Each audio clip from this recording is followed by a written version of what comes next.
and coming and saying, what is the Lord saying? Let's do the will of God. I see people living their public work, living their professional work, living the work God has given to them before, and saying, we are coming to relocate because we have heard clear and loud. Can we give Jesus a big clap offering?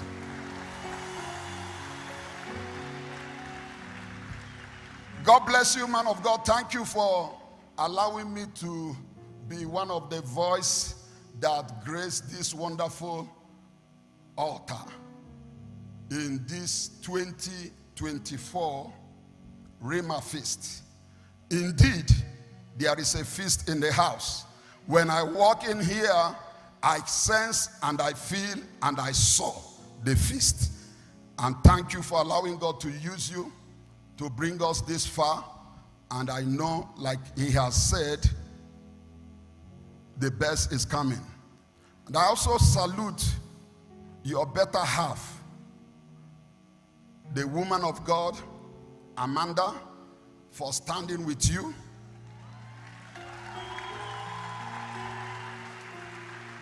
Yes, when we see a man that far, it's because there is a woman that is behind it, interceding, cooking good food, praying, and giving the man peace. And we acknowledge your entire family for allowing you for the sacrifice, your children standing with you and paying the price with you. Can we celebrate this awesome family? Hallelujah. Thank you.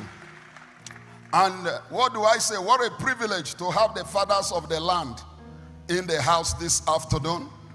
I'm so privileged to be in your midst. And Bishop J.P. Masinde, God bless you. I hope I tried. God bless you. Thank you. And anytime you come to Switzerland, please, it will be a sin if you don't contact me. So I will be very grateful to host you next time you are in Switzerland. And we thank God for your wife too. Mama, God richly bless you. Thank you very much for the great work you are all doing here in this nation. My dear friend, Bishop Mark Karaoke, can we celebrate the man of God, the father in the land? Thank you very much. My God, he was with us in Switzerland. Yes, hallelujah. He was with us in Switzerland last year in our stadium event, and God used him mightily to be a blessing to us. Him and Mama, the wife, can we celebrate her too, Joyce? We thank God for your life, for coming to stand with us in that very important moment in Europe to shake the nation of Switzerland and affect Europe. God bless you and thank you very much. Amen. And I know there is a lot of gallant men and women of God here, but Pastor T, Switzerland is still waiting for you.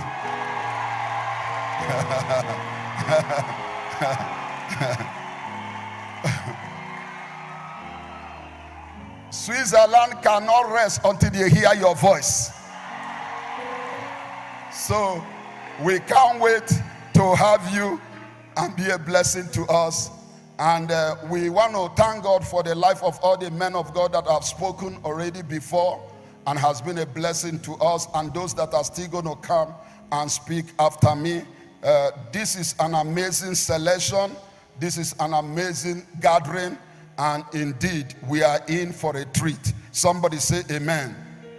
Well, the topic given to us in this week, we all are familiar with, is united with Christ Jesus.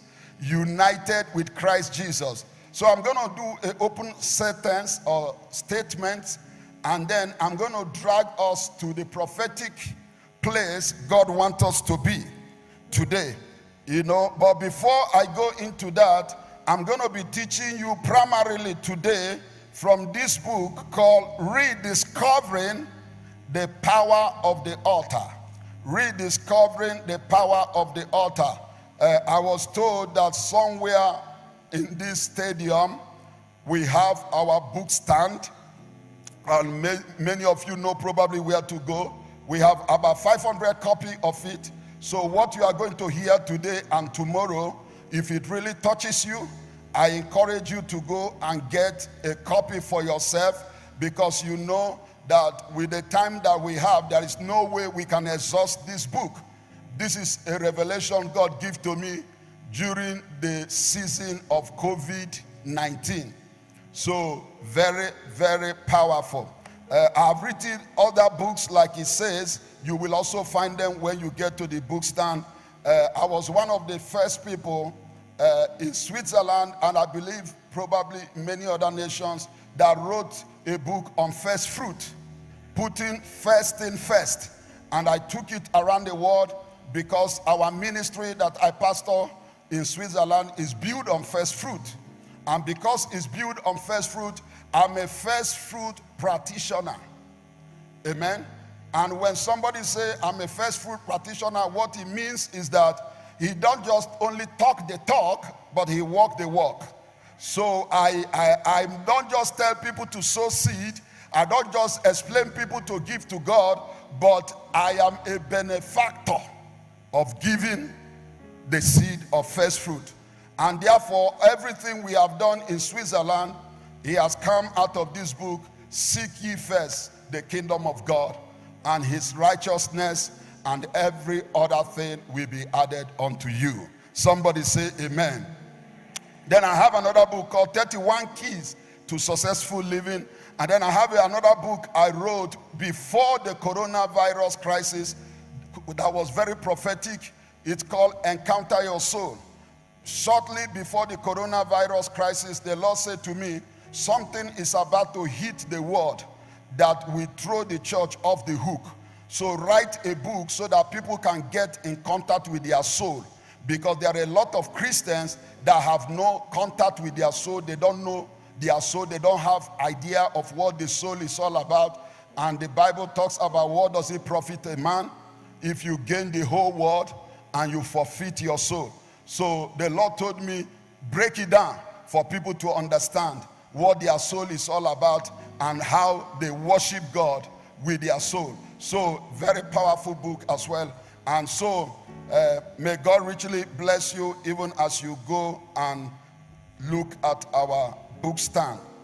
But the topic, as I said, has a lot to do with united with Christ Jesus. And when I was looking at this topic, I realized that God wants us to build His altar. God wants us to build His altar that is unmovable, unshakable, unstoppable, unuprootable. God wants us to build an altar that whenever we come to that altar, we will feel God and nothing but God. And so I understand that when you talk about the topic of altar, a lot of people think that this has to do with just coming to church. But it's more than that. It's more than coming to church. It's a place of encounter. It's a place of visitation. It's a place of transaction. Altar is a place where we come and we have business with God. We do business with God. And so I'm going to suggest to us to listen carefully to some of the things I'm going to say, because some of them you might be familiar with and some of them might be very new to you. But all the same, if you grab the revelation, somebody say revelation. If you grab the revelation, it's going to help you and you're going to go deeper. Because if we're going to unite with Christ, the central or the deep, meaningful part of Christianity is for us to understand what Christ did for us. It's for us to understand who Christ is. is for us to build relationship with Christ. And we can't build relationship with Christ without understanding the spiritual practices. Somebody say spiritual practices. So when you are dealing with uniting with Christ, you are dealing with understanding the spiritual aspect of our relationship with God or our relationship with Christ. And we all know that starts with our own personal daily prayer, which I call personal altar. It starts with our own personal prayer, our own daily prayer. You see, it's good to come together in a church. It's good to come together in a conference like this. But let me tell you, if you don't personalize your relationship with God, you might come to a place like this and shout. You might come to a place like this and jump. You might come to a place like this and have a good time. But when you go back home, everything remains the same. So you have come this week to Rhema Feast in this time and season that God has given us this special topic, united with Christ Jesus, with one thing in mind. You want to have a personal encounter. Somebody say personal encounter. And let that, the rest of this conference, if you have not yet made up your mind, the rest of this program, let that be your decision. That God, yes, we are many, there are thousands of us, but I want to have a personal encounter. I want to leave this place as a changed person. And therefore, I'm going to indulge you that everything I'm going to say today, please don't think it's for your neighbor. Don't think it's for your uncle. Don't think it's for your mother-in-law. Receive it for yourself. Everything I'm going to say to you in the few minutes I have, receive it for yourself and say, God, you are speaking to me. How am I going to change my life? How am I going to deepen my relationship with you? How am I going to take this encounter to the next level? I have come to hear you. I have come to hear you. Speak to me. I don't want to be thinking that what I'm hearing, I know who should have been here. You know how we are in the church. You know, when you are preaching and somebody, I wish this person was here to hear this message. No, it's you. I came to speak to you.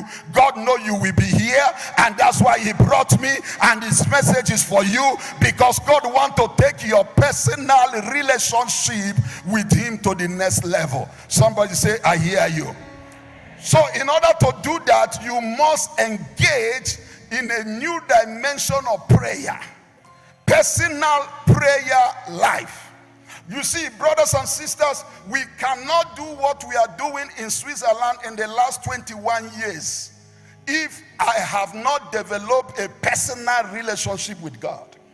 I'm talking about a nation that is only 4% Christian. And I am living among people that you literally need to convince them Sunday to Sunday to come to church. So if you don't have a personal relationship, if you are not on fire yourself, you know, we hear that fire is contagious. If you are not on fire yourself, you cannot make such an impact. You are able to make such an impact because you are on fire. I want somebody to know you are about to encounter the God of the altar that will release fire in your life. You will leave this you will leave this gathering, this assembly of God's people, and you will be on fire. Personal.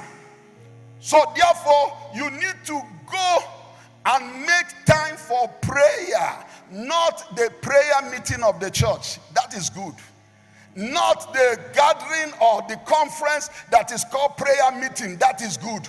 You have to go and make time again and pray with God. You remember in the days of the old, when our fathers and mothers, when they are called, before they answer the call, they will spend days in the wilderness, in the home, in consecration and praying and tabernacle with God and praying and tabernacle with God. And sometimes they lock themselves up in a room up to 1 month, 2 months, sometimes a year. Nobody even know that they are called them, but they are tabernacle with God until they catch fire that cannot be stopped.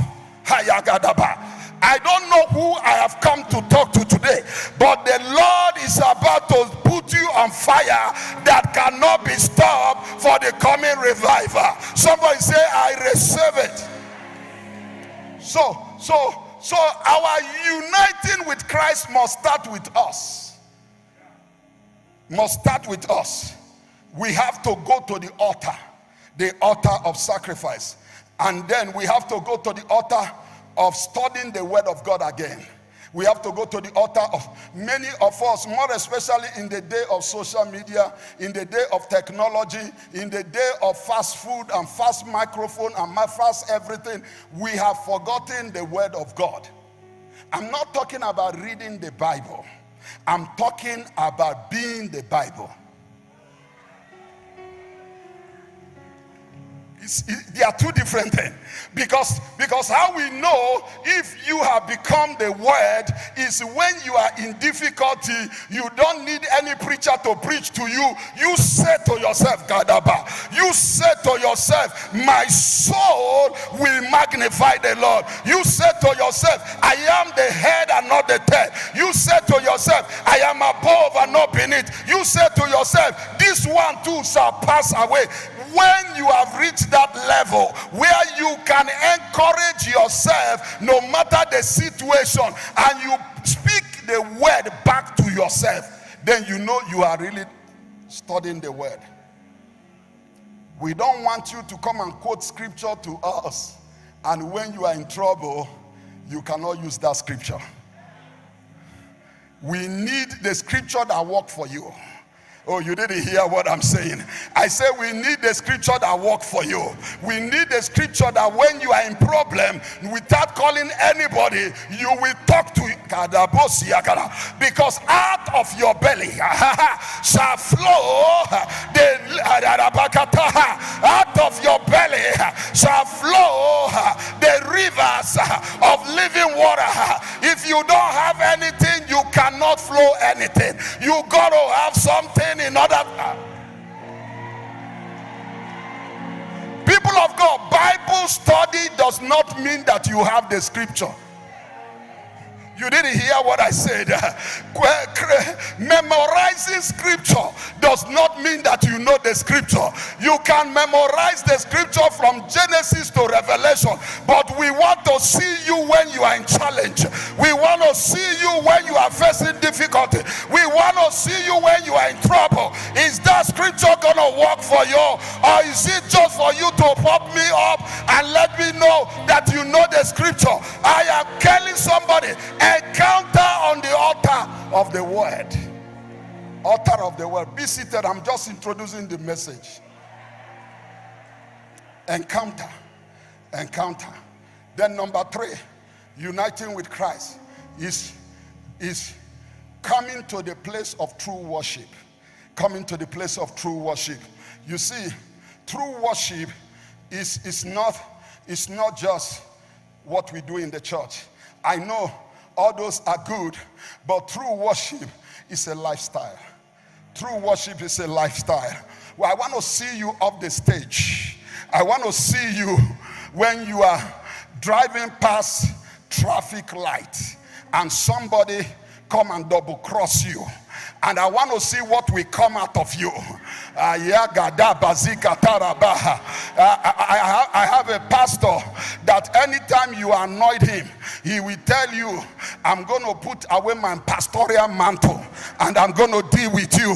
And then after I will pick it up again. I want to know I want to know what substance is in there? What are you made up of?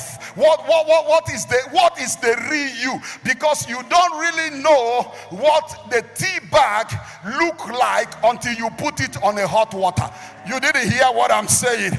Oh, you didn't hear what I'm saying. You only know what a tea bag is made out of when it is in the hot water. So when you are pressed, when you are in difficulty, when you are in challenge, we want to see what will come out. That is worship. That is worship.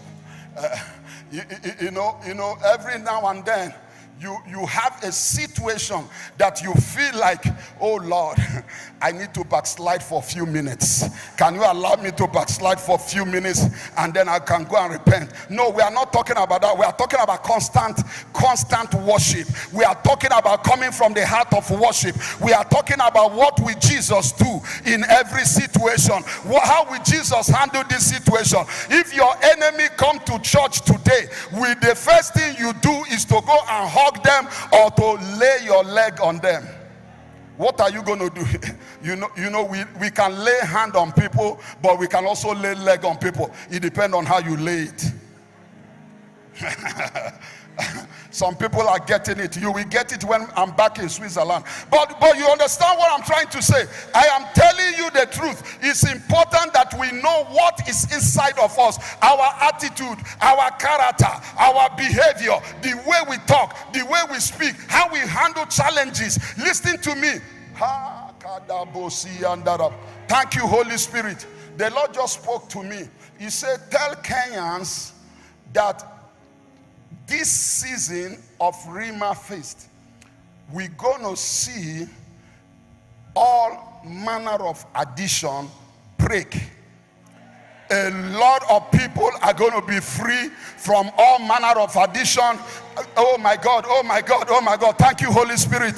The Lord said that any evil spirit that is carrying addiction in this nation to bring people down, to suppress people, more especially believers, the Lord said the time is up. You didn't hear what I'm here? Oh yeah, the Lord said that your children are coming out of addiction. The Lord said alcohol addiction is over. The Lord said nicotine addiction is over. The Lord said drug addiction is over. Marijuana addiction is over. The Lord said I am destroying the spirit of addiction. Hey! Thank you, Holy Spirit. I just heard on my right ear that many people today are going to be healed from the spirit of allergy. The spirit of allergy. The spirit of allergy. Many people today are going to be healed. Please sit down. Let me finish the message. We're going to pray. I hope that at the end I can have maybe 10-20 minutes to lead you in prayer before my time is up. But listen to me. Are you with me together? Are we together?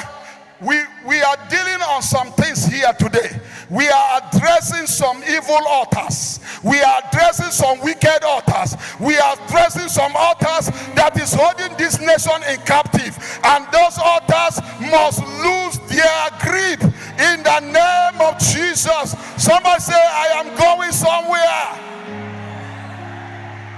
Mark my word, mark my word. Time is coming in Kenya that you will turn around and you will realize that the spirit of addiction has been completely uprooted from this nation. Completely. Because this is what has been released from the pit of hell to destroy, more especially our young ones, to destroy them. But I'm telling you, God is setting his people free in the name of Jesus. Now let me continue. Please don't mind me. That's how I preach. Every now and then Holy Spirit interrupt me and say what he want to say. You know, prophets are not a messenger of themselves. They are messenger of God. And so whenever God want to interrupt me and say whatever he want to say, I will just yield to it. Is that okay? Now watch this. Worship. We cannot unite with God. We cannot unite with Jesus if our worship life doesn't become personal and deep. personal and deep. Listen to me. Don't only worship when you come to church. Don't only worship when you come to the gathering. As a matter of fact, real worship is not what we do in the church. Real worship is what you do at home. It's when you are alone. It's when you are in danger. It's when you are challenged. That's when you encounter real worship. Now I'm trying my best. Please pray for me. I'm trying my best to move very fast so that I can reach my goal today. Now listen to me. You cannot really unite with Christ if you are not ready to come to altar of fasting. Altar of fasting. You cannot really unite with Christ, because one of the things you will notice about altar is that altar is a place of sacrifice. Somebody say a place of sacrifice. So when we talk about altar, altar is a place of sacrifice. So in order for you to truly unite with Christ, you must die to self. And the process of dying to self is the process of absenting from what nourishes the physical body, because that gives you an opportunity to transport you into the realms of the spirit. So if you are not able to set time of fasting and prayer for yourself, I'm not talking about the church program, I'm talking about yourself, you are not ready to unite with Christ, because altar is a place of sacrifice. You know that what the Lord is showing us today is that he's preparing us for the big assignment that he has for this nation. And that's why I can boldly tell you that Reverend Julian heard the voice of God when God told him to choose this topic. He heard the voice of God, because God is preparing us as a nation for where he's taking us to. And we cannot get there without Christ. We need deeper relationship with Christ. We need intimacy with Christ for us to get there. And now that catapults me to the real topic of the matter. The real subject of the matter is, how do we rediscover the power of the altar? It's very important that you know, anytime you hear the word re, it means the thing has been there before.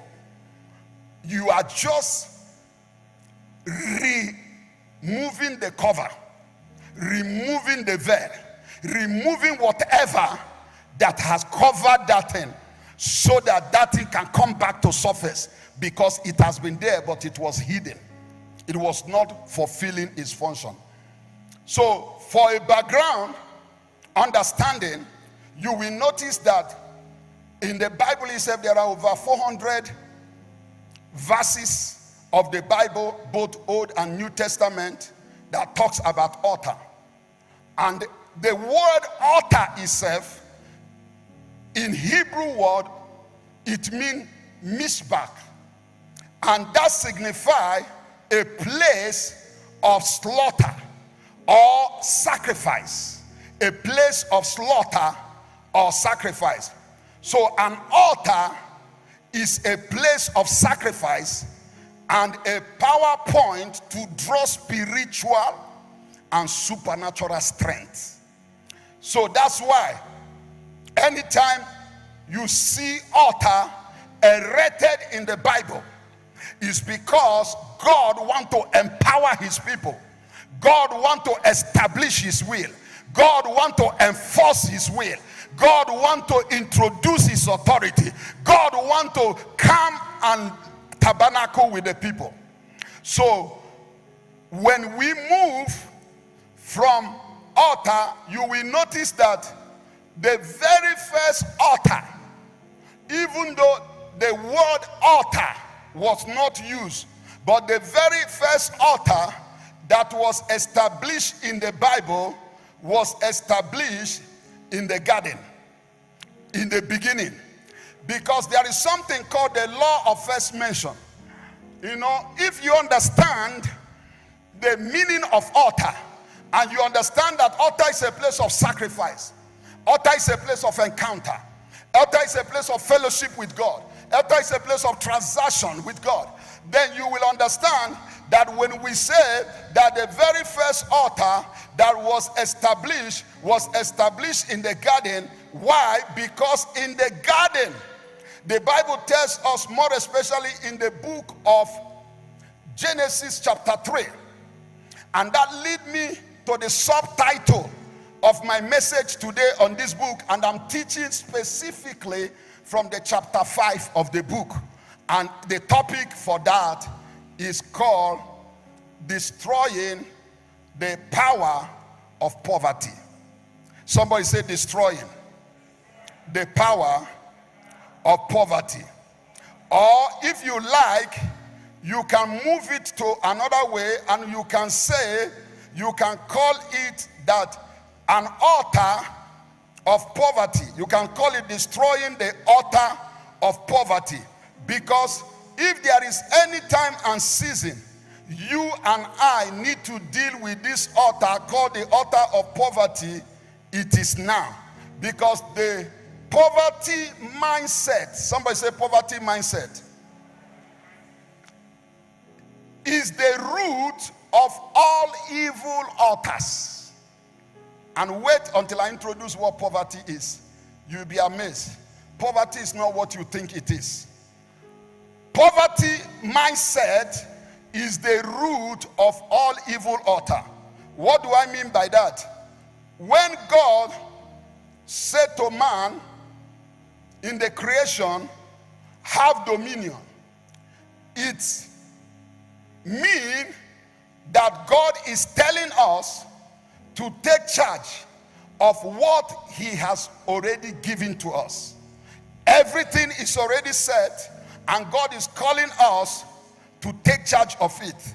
So therefore, you will notice that in the process of having dominion, there are several things that play out in that Genesis 1:26 to 28.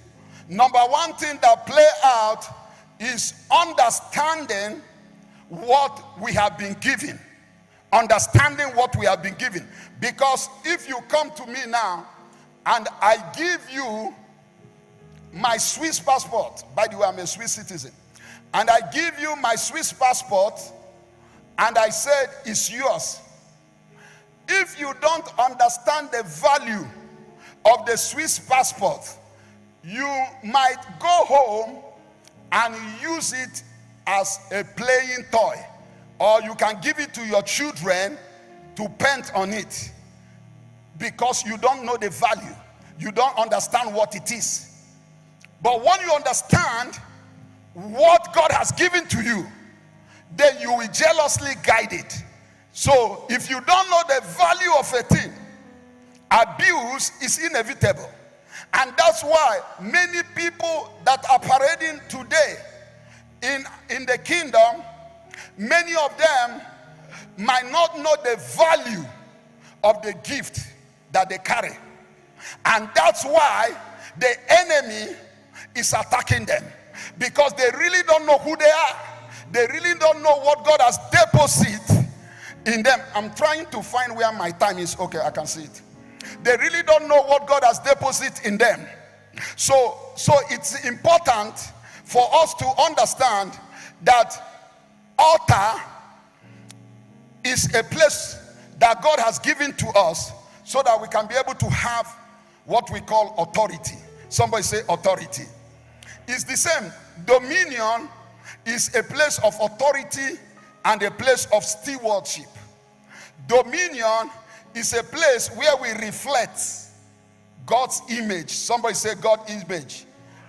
Dominion is a place where we subdue the earth. We overpower the earth. So once you know what God has given to you, you will no more be intimidated by the circumstances and by what is happening around you, because you have the authority, you have the power, and you have the ability to subdue. Somebody say subdue. Then dominion is also a place of responsibility of leadership. Somebody said responsibility of leadership. And then dominion is also a place of cultivating what God has put in us, the ability God has given to us. And then dominion is a place of multiplication of blessing. Somebody say multiplication of blessing. So if you see in the Bible that God has given man dominion, the only reason why Adam and Eve lost this dominion was because they did not know the true value of what was handed to them. So I was letting you know that altar started in the book of Genesis, because in the book of Genesis, more especially verse 21 of chapter 3 of Genesis, the Bible made us to understand that when Adam and Eve sinned, God came to the garden and God asked them, "Where are you?" And they said, "When we heard your voice, we went and hid ourselves because we were ashamed, because we were naked." But what was really important here is that because they were ashamed and they were naked, the Bible said that they sewed for themselves a fig tree and covered themselves. And then God saw that the fig tree that they used to cover themselves was not enough to protect them. So God had to kill an animal and take the skin of the animal and cover them. So watch this.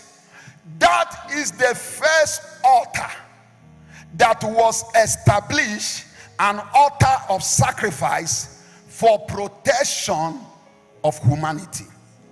Because instead of them to be moving around with fig tree that has no power to protect or cover them, God covered them with a blood of an innocent animal. So that was a shadow of what Jesus was going to do for us when he came. Somebody say amen. So that was the shadow of what Jesus was going to do for us when he will fully sacrifice himself on the altar of Golgotha, so that we can be free from our sinful nature, because man could not help himself, and therefore God has to step in. Instead of man dying, God allowed the animal to die. Are you with me? So the first altar was established on the altar of sacrifice for the sake of you and I. Therefore, I submit to you today that the reason why Adam and Eve fell into the deception of Satan through the serpent was because of poverty mentality. Why? Because poverty is not an absence of things. Poverty is a spirit. Because it's a spirit, it's a mentality, and it's a stronghold. And therefore, you can be as rich as Rockefeller and you still have poverty mentality. I came to tell you that majority of the people in the kingdom, their challenge today is poverty mentality. It doesn't matter where you are in life. You can have all the money in the world.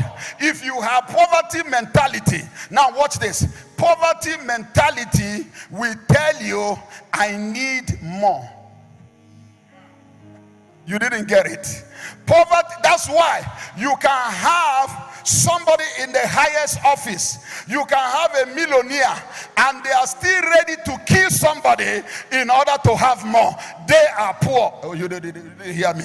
That is real poverty, because a real poverty will always tell you that what God has given to you you is not enough. There is more somewhere, and it doesn't matter what it takes for you to get whatever you want to get. You will do everything to get what you want to get. So I came to tell you, don't be naive, because I am coming from Switzerland, and in Switzerland outwardly you will say they are one of the richest country in the world, but I want you to know that inwardly they are very poor. Oh, you didn't hear what I said. You didn't hear what I said. Why do I know that they are poor? I know that they are poor because there is what we call the lack mentality. Do you know lack mentality? Let me tell you I don't know how I will explain this. Anybody that is poor, that have poverty mentality, watch them. It doesn't matter who they are. They can be a president, but they will still want more. They can be a minister, they still want more. They can be a millionaire, they still want more. But it doesn't matter what it takes them to have more. If they have to step on somebody, if they have to kill somebody, if they have to destroy somebody, they want more. But what we come to destroy in the church today is poverty mentality. We are saying enough is enough. Enough is enough. Because that's why I told you that poverty mindset is the root of all evil altars. Because if you have a poverty mindset, number one, you will find yourself that you are in the level of lie. Poverty mindset will cause you to lie. You can lie about things. You know the reason why people lie? Because they are afraid that the things are not going to turn out well. And if you begin to lie, you will realize that you are operating under poverty altar. When you are under poverty altar, you will realize that you cannot be straightforward, you cannot be trusted, you cannot be truthful, because you are controlled by poverty mindset. Let me tell you, the only reason why Adam and Eve lost their dominion in the garden is because of poverty mindset. Because Satan knows if he can succeed to convince them that what they have is not enough, there is more to come. That is why they succumb to that deception, because they come to the point that they have accepted that what they have is not enough. But brothers and sisters, you and I know that the earth is the Lord and everything in it belongs to him, and he has given it to man as for us to have dominion. And so how can you still be wanting more even if the whole earth has been given to you? Therefore it is a spirit. It's a spirit. It's a spirit. So if Eve did not allow Satan to come and sow that discord, that evil spirit into her, there was no way she would have been able to see that what God has given to them was not worthful. But I want you to know that if you are operating under poverty mindset, under other poverty spirit, one of the things that will come in your life is that you will see yourself being wanting for more. Now listen to me. Ambition is different. Can I say it again? Ambition in life is different from greed. Because if God gives you something and you always want more, and you want more, and you never see what God has given to you, and never appreciate what God has given to you, you are greedy. There is a wrong spirit that is ruling you, and that's not godly spirit. So I pray in the name of Jesus that every poverty mindset will be broken in Jesus' name. Somebody say amen. Therefore, then I also want you to know that poverty spirit introduces us to the altar of failure. Somebody say altar of failure. Altar, watch out. Anyone that is operating from poverty spirit, they are always afraid to fail. They are always afraid. They are doing everything to overcome failure. And then altar, I'm just moving very fast. Maybe tomorrow I'm going to go a bit, on Friday, I'm going to go a bit deeper. But listen to me. Altar of weaknesses altar of weaknesses is coming out of poverty mindset, because poverty mindset will always tell you that you are weak, you are not able to do this, you are not able to do that. And then number 3, it brings you confusion. It brings you what? Confusion. So when you are under the influence of poverty mindset, now watch this, whether it is the poor people that you call poor or the rich people that have poverty mindset, all of them, you will trace that everything I'm teaching you today is running in both of them. Whether the richer of the richest or the poorer of the poorest, you will see that you can be rich and be confused. Oh, you didn't hear what I'm saying. You can be rich and be confused. You will see also that you can be rich and be weak and be fearful. So number 3 is confusion. And then number 4 is that altar of poverty introduces to mental problems. Mental problem. Can I suggest something to you? Switzerland, on top of most of the top European and Western world, they have more mental problem than anybody you can think of in the world. A lot of people are committing suicide by the day in Switzerland. I'm telling you, people kill themselves. And people also go, there is a place in Switzerland that you go and you tell them that you are ready to die, and they kill you. They give you a date. They give you a date when you're going to die, so that you can call all your friends and tell them goodbye, and all those things. And then when that day comes, they kill you. Yes. So, and then other people choose to jump in front of the train.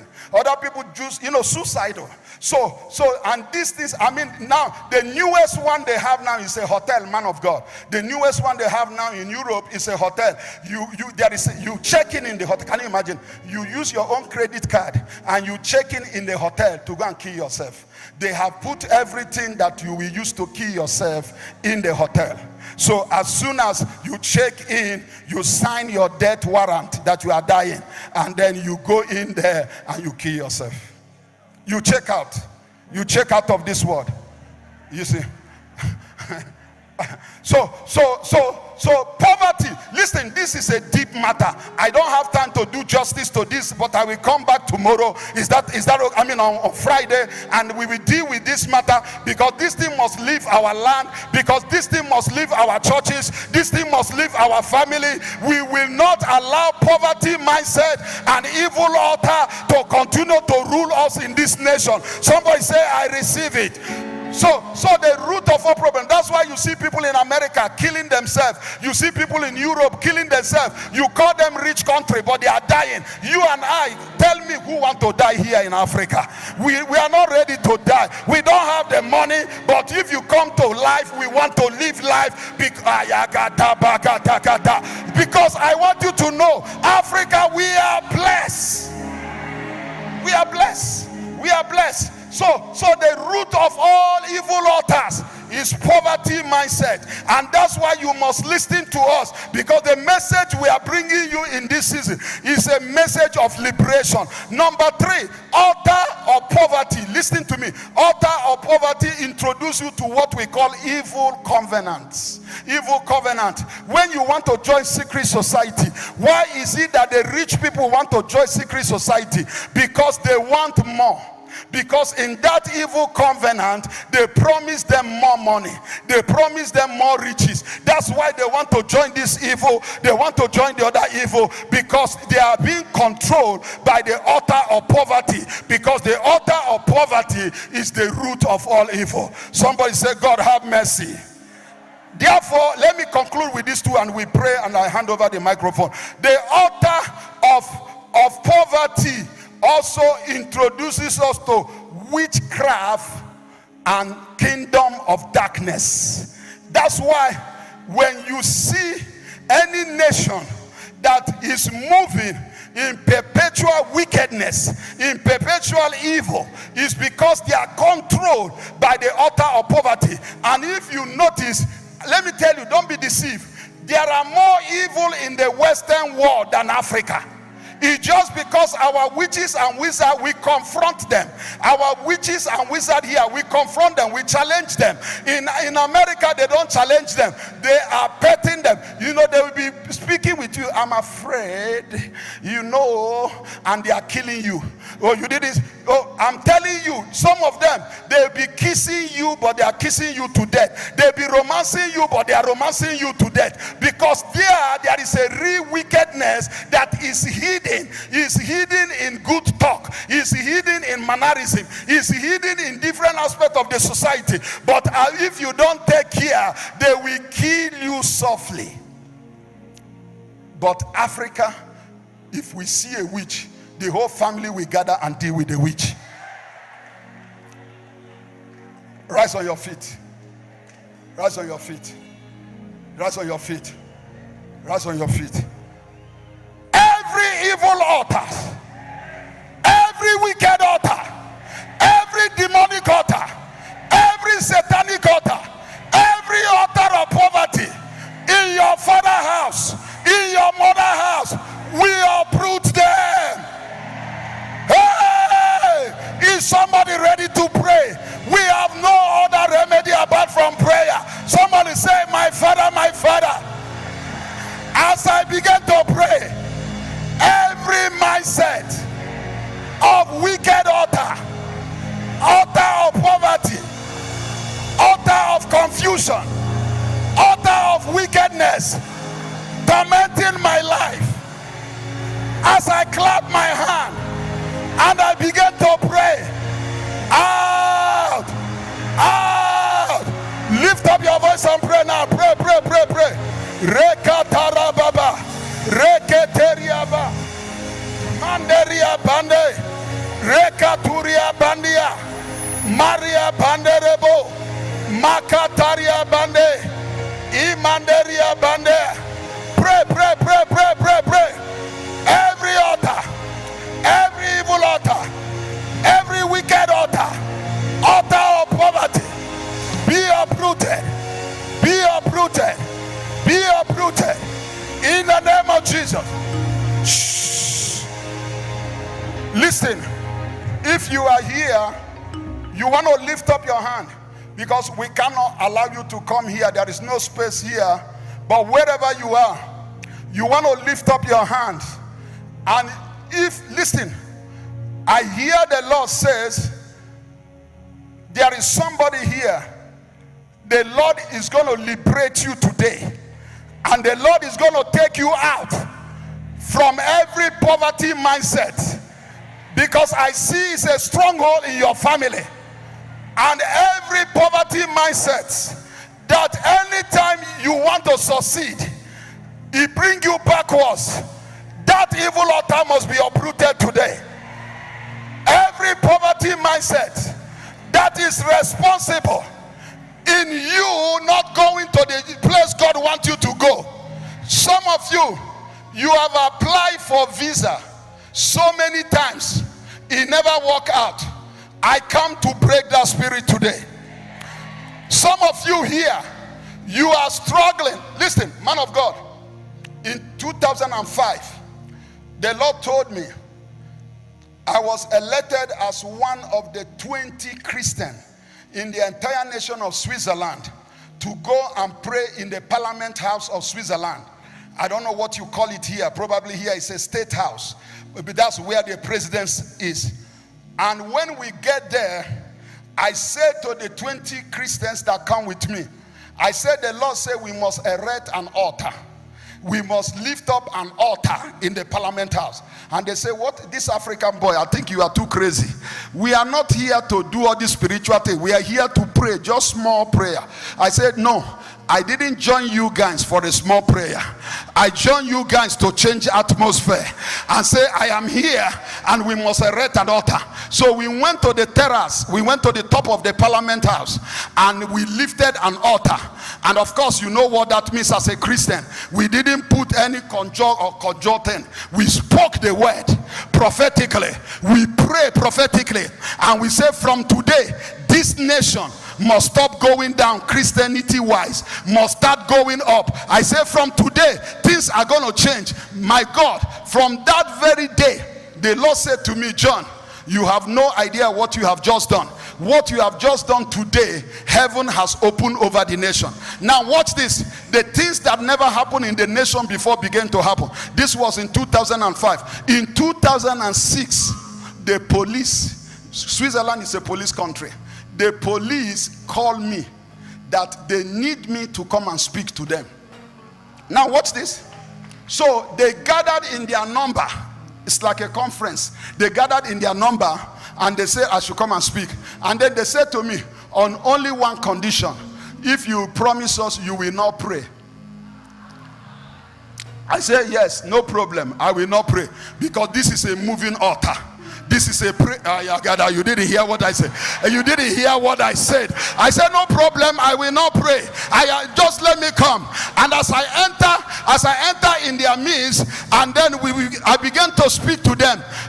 Ladies and gentlemen, before I could speak for 5 minutes, every prayer I can pray in the word was in my message. Oh, you didn't hear what I'm saying. And by the time we are done, they give me all kinds of preferential treatment, and they pay me for speaking to them, talking about the king's mindset. How do you think outside the four walls of the church? Now listen, now what else? When we began to move in the nation, the Lord told me, he said, John, you cannot continue to have church in your church. You have to take the church in the street. So I tell them to call the police of the nation. Now don't forget, I have gone to the police station and I have spoken to them in a conference, and God has given me authority over them, dominion over them. And now God said, I want you to take the church to... Said to my secretary, call the police station and tell them that we are coming to the street to have church. And listen to me, when they called the police people and they said to the police people that I said that we want to go to the street to have a gospel concert and have a preaching there, they said no, that doesn't happen in Switzerland, because their street must be decent and nobody should come and preach the gospel. And then listen now, and then the Holy Spirit reminded me that he has given me dominion over them. So he said, call them and use your own voice and speak to them. So I called the police station in my city and I said to them, this is John Sego calling. I want you to know that I need the permit to go on the street and have a gospel concert. Am I clear? And then they said to me, when do you need it? How do you need it? Now watch this, don't clap because my time is up. Now watch this. They said to me, we are only going to do it in one condition. I said, what is the condition? They say, if you can bring the gospel to our police station, we want you to come and sing the gospel song for us in our police station. These are things that have never been done before in Switzerland. So I gather all my worship team and we go to their police station and we set up our band.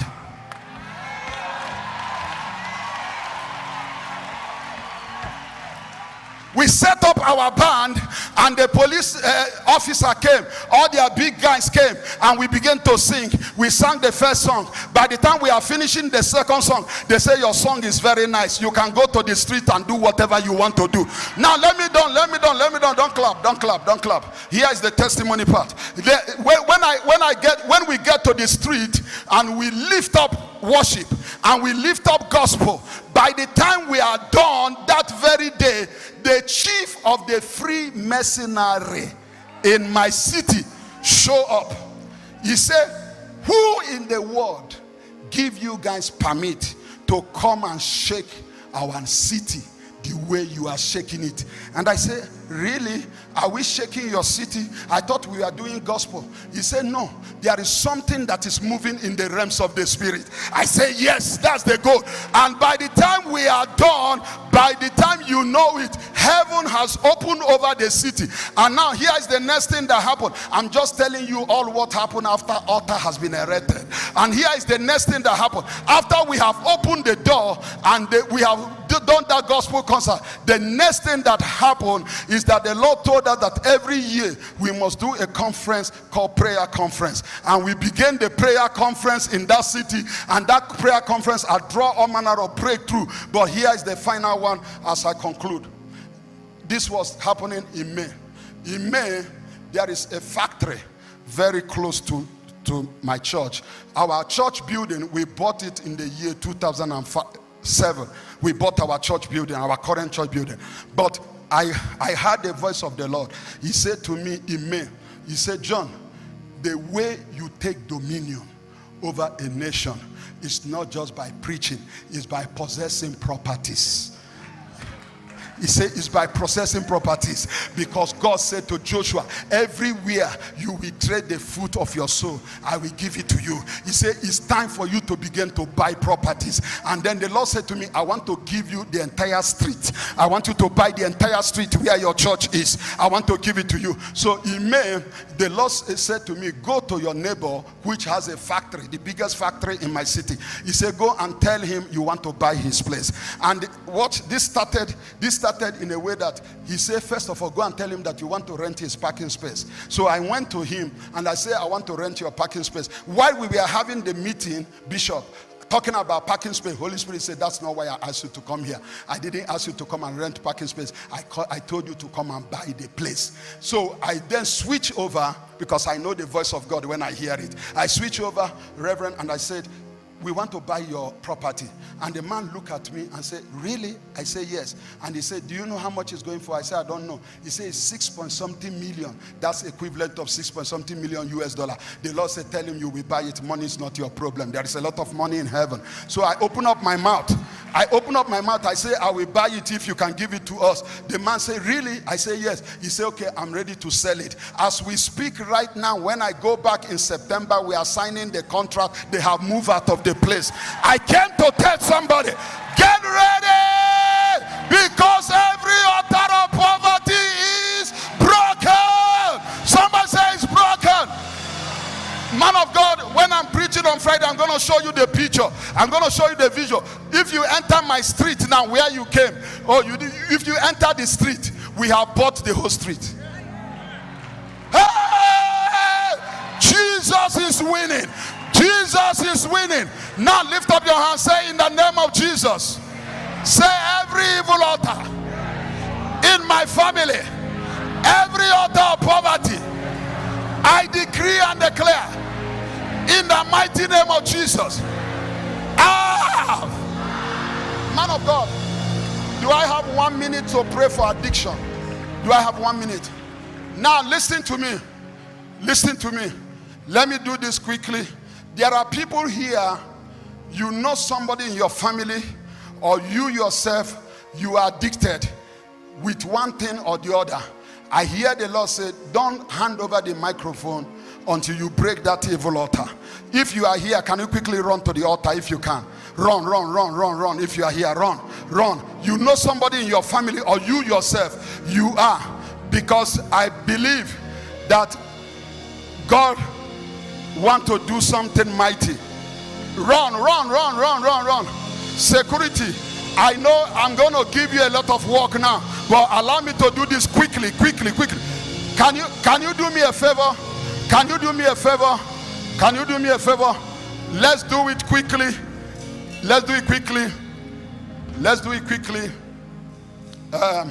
Yeah, I know it will be chaotic. I thought as much. I thought as much. Is it well? Okay. Because I saw the crowd. I didn't want to do the thing, but I know. But since Reverend said I should go ahead, because Reverend, look at your back. They are still coming in their numbers. So because I know I was touching on something. I know, and if you come, start praying, because we are breaking.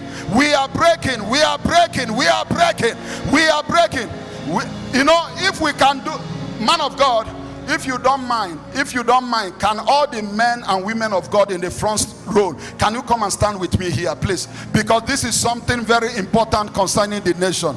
Please, take your belongings, come and stand with me. Rekataraba, reketerebo shiandaraba, manderebo. Pray.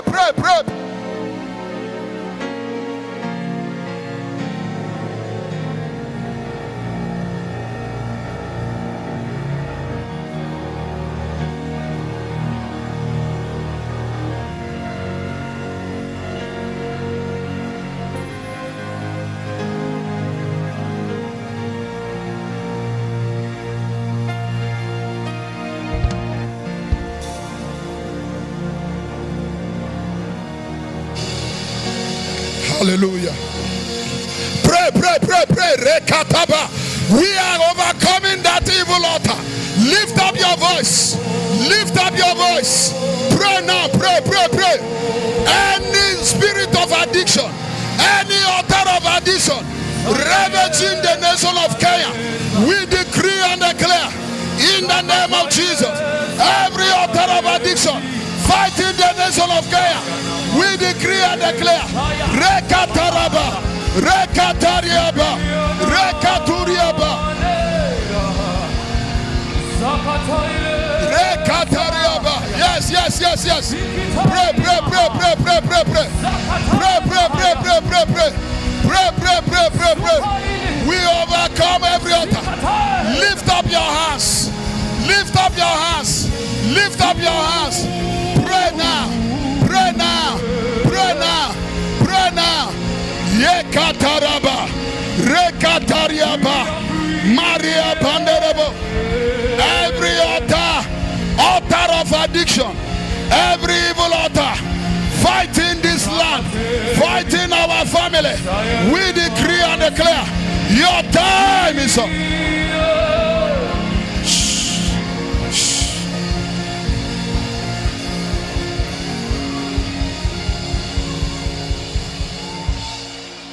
Listen, listen. We are not here to excite the people. We are here to break a spirit. And that spirit is called evil altar. That spirit is called evil altar. Rekataba sekete. Mande reboko toriaba. Man of God, I can boldly tell you that on Friday, something is going to happen in this place. On Friday, I can boldly tell you that. But this is what I want us to do. Can we get microphone? Yes, that's what I want us to do. Listen, listen, listen, listen. Shh, shh. Please, we don't have all the time. We don't have all the time. We want to be wise in what God has asked us to do. And listen, a new Kenya has begun. A new Kenya has begun. And if I be a man of God, what we are doing right now, a lot of testimonies are going to come out of it. A lot of healing, deliverance are going to come out of it. What we are doing right now. And it's really in my heart, because we know the topic of this conference. The topic of this conference is that we are uniting with Christ Jesus. And I want us to be aware that for these fathers to make time for this session and for the entire conference, it means God is doing something. It means God is doing something in Kenya. This is not common. Don't take it for granted. I don't live here, but I'm telling you what I'm seeing in the spirit, man of God. You know, don't take it for granted what we are seeing here. So we are going to join our voice together. And we are going to say, because I don't live in Kenya. I'm just speaking as a prophet of God. And I'm telling you, this altar of addiction has been one of the primary problems that we are facing in this nation, that is causing people not to reach their peak in the kingdom and in the assignment God has given to them. And if we can deal with this collectively, man of God, I'm telling you, this is huge. This is huge. So I'm going to allow the fathers to pray blessing over this nation and to say the era of addiction is over. Go ahead. Raise your hands towards the fathers and towards God right now. I'm going to keep on praying and pass this microphone to the fathers who are here, so they can pray over you. In the name of Jesus Christ, the name that's above every name, the name to which every knee must bow, the name that has been given above every other thing that is mentioned here on planet Earth, including alcohol, drugs, marijuana, pornography, sex, codeine, whatever medicine, ketamine, whatever it is that is causing addiction, right now, right here, in the name of Jesus. In the name of Jesus, break, break, Yes. break, Yes. break, Break. break, Break. break, Break. break, break, break, break, break, Break. in Jesus' name. Amen.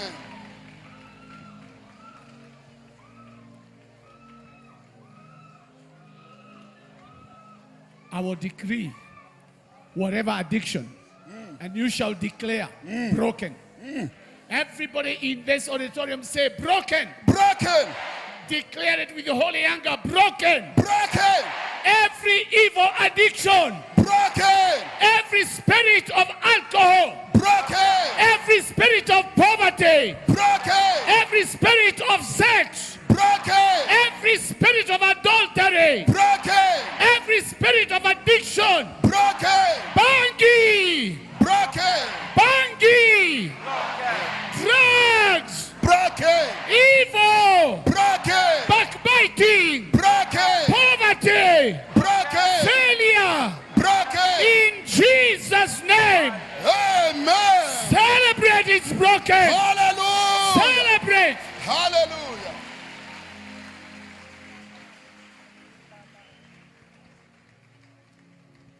Thank you, Heavenly Father.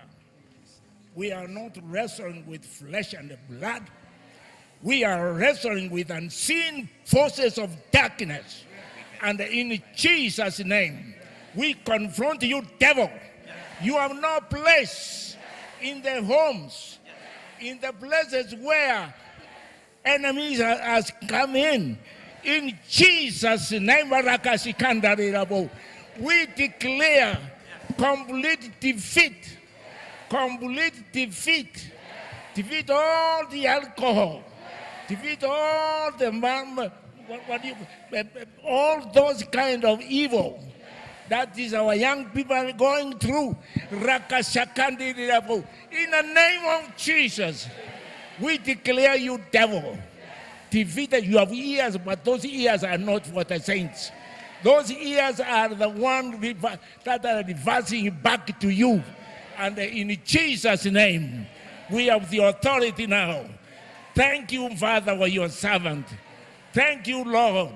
It is done and done in Jesus' name. Let's pray. Our Father and our God, in the name of Jesus, the prophet has spoken. Your word has come to us. And we have discovered that there is an altar that has controlled us, controlled our people in their secret lives. And today, in the name of Jesus, we agree that the prophetic move is released to break this power of the altar. That altar that has made people slaves. That altar that has made people addicted to things that they cannot say publicly. We command you to fall in the name of Jesus. We command you to be destroyed in the name of Jesus. And we release the spirit of the prophetic move to deliver these people that are far and near, and even to deliver us that are here. In Jesus' mighty name we pray. Amen.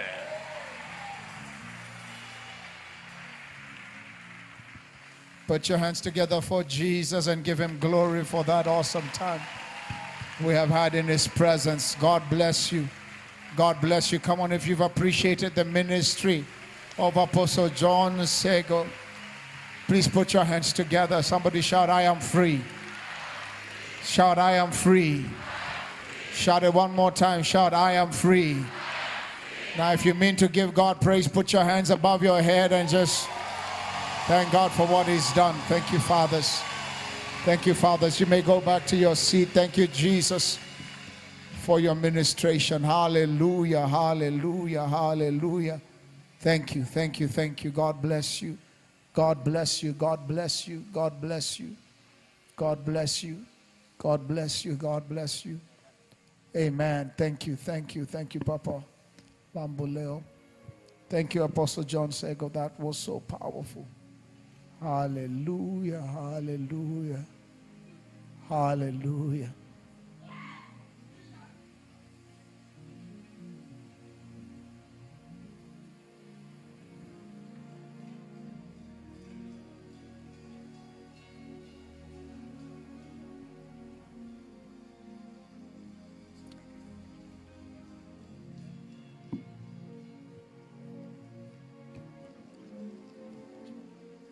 Thank you, Jesus. As we minister, as you receive ministry and worship, the next person who is already here is Apostle Grace Lubega. I know we're going to have an awesome time in the Lord. Are you expecting something tonight? Are you expecting something tonight? Has God been good to you? Hallelujah.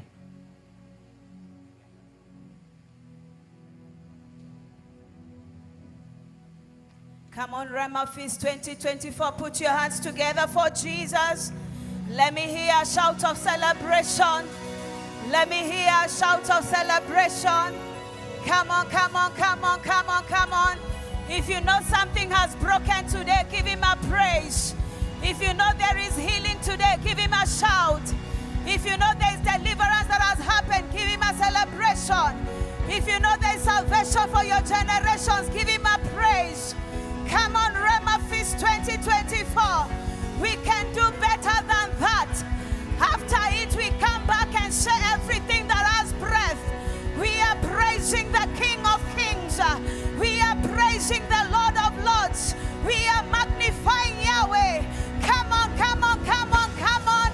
I need to hear a shout. Nairobi needs to hear a shout. Kenya needs to hear a shout. You are doing it for the King of Kings. You are doing it for the Lord of Lords. He's worthy. He's worthy. Come on, somebody. Come on, somebody. Celebrate victory. Celebrate victory. He has done it for you. He has done it for your family. He has done it for your business. He has done it for your generation. Hallelujah. Hallelujah. One more time, David writes and says, let everything that has breath praise the name of Yahweh. Woo! Something has broken today. Hey, something has broken today. On this side, something has broken today. Come on now, something has broken. On this side, something has broken today. Hallelujah. On this side, something has broken today. Hey, Rhema Feast 2024. Why don't you have your seats? And as you have your seats, prepare an offering of thanksgiving. Telling God, thank you for what you've done. We don't come to the house of the Lord empty-handed. We come ready to worship, to dance. We come ready with our voices to celebrate the King of Kings.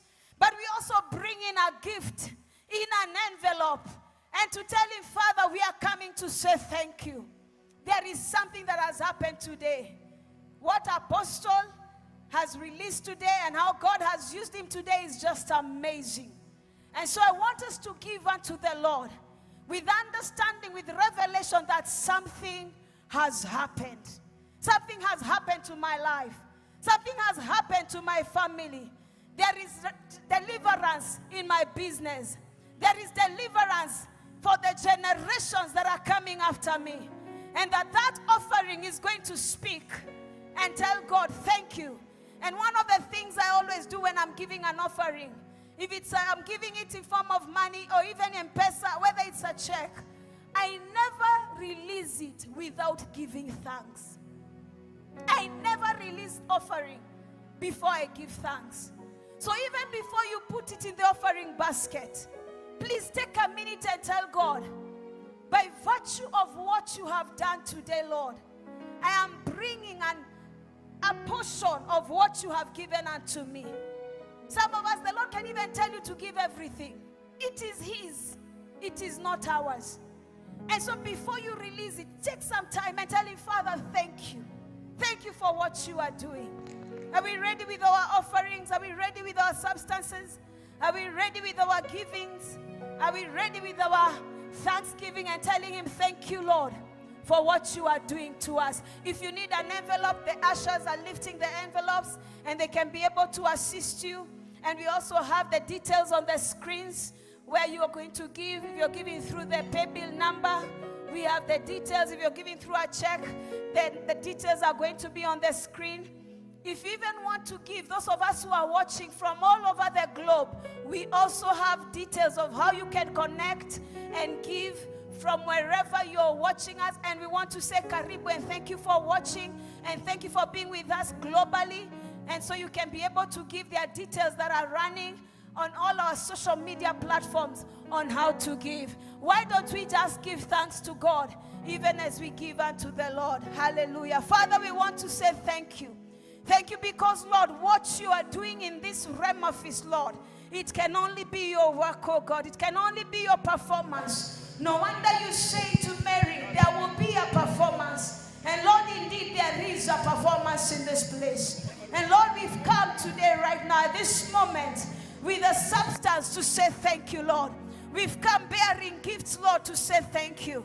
Your word says we should never come to your house empty-handed. And so, Lord, our hands have something, Lord. Whether it's in form of a check, in form of monies, M-Pesa, pay bill, wherever, Lord, we are coming, Lord. Because we know that there's something that has broken. There's something that has changed. There is healing, deliverance, restoration, realignment, recalibration that has taken place that has taken place in our hearts, in our homes, in our families, in this place. And that is why, Lord, we are coming back to you just to say thank you, Lord. As these monies come, Lord, they come to the furtherance of your kingdom. Bless every giver in the name of Jesus. Every sower, bless them, Jehovah Master. May their cup overflow to the glory and honor of your name. We thank you, we bless you, and we honor you. In Jesus' name we pray. Amen and amen. And as the ushers wait on us in the spirit of excellence, I'm going to be inviting the worship team to bless us, even as you bless the Lord.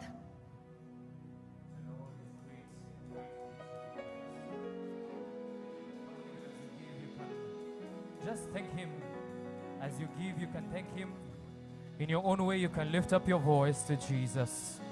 You can say, Jesus, I love you. Jesus, I honor you. That is why I am giving this sacrifice to you. You can say, there is no one like you, Jesus. This sacrifice is for you. This offering is for you. This is my everything to you, Jesus. We thank you, King of Kings.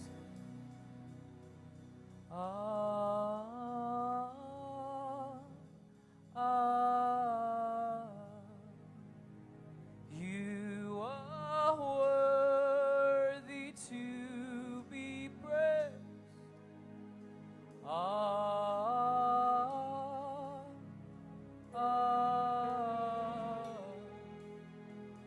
You are worthy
to the setting of the same.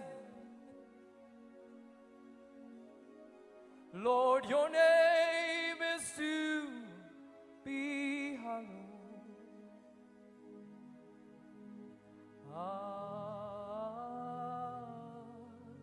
Adonai. From the top of our voices, we can say, from the rising. Lift it to Jesus, lift it to Jesus. To the setting. He deserves better than that. Your name.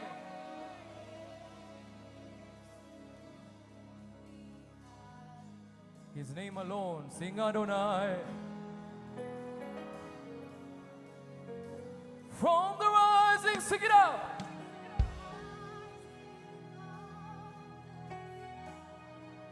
To the setting of the same. Lord, your name is to be hallowed. Sing Adonai. You can lift it to Jesus. From the rising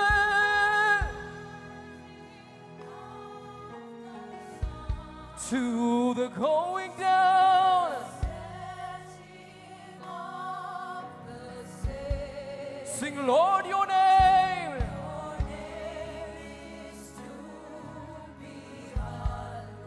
Sing Adonai.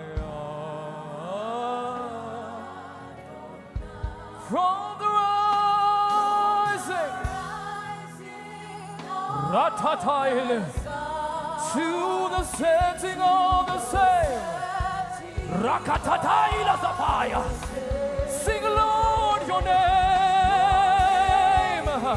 His name alone is to be hallowed. Sing Adonai. Sikataya. From the rising. His name alone is to be hallowed. His name alone is to be hallowed. Sing your name. Your name. Zikataila. Now open up your mouth. If you can stand up on your feet, you can give him praises. You can release what is inside of you. You can set his name above heavenly places. Rakatata pakataya makasa. Is to be hallowed. Higher. Sing from the rising. Ruapaya. Sikata. Chains are breaking today. Chains are falling today. Ruapatata pakasia. Sitalia masata. Your name. His name alone. His name alone. Sing Adonai. Everybody sing Adonai.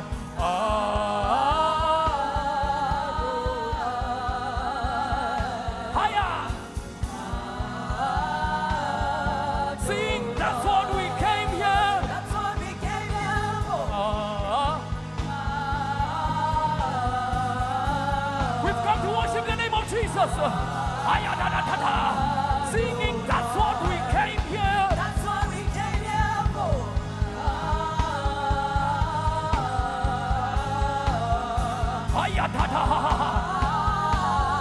Singing, that's what we came here. That's what we came here for. That's what we came here for. Sing, that's who we came here. That's who we came here. That's who we came here for. Sing, that's who we came here for. Sing, that's who we came here for. Sing, that's who we came here for. Adonai Elohim. Shama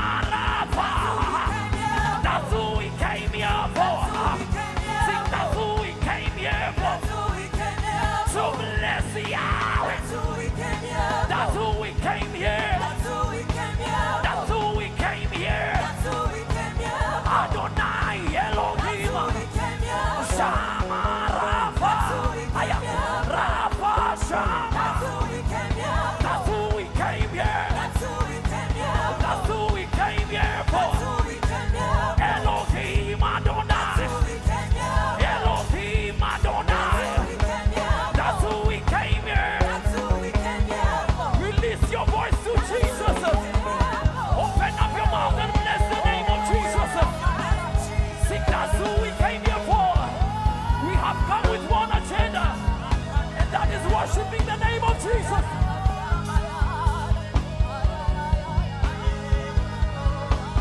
Oh, higher. Sing, that's who we came here.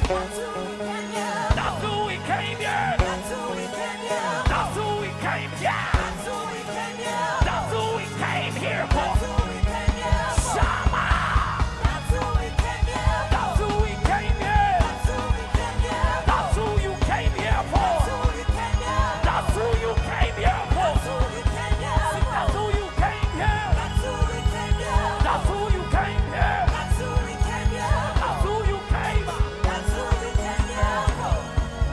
Rakatatatatatatata. Ziatali mazaka. Zianamasha. Okatatabazasa. We have come with one agenda. And my job here today was simple: to align our hearts back to the King of Kings. Colossians 3 says, set your heart on him.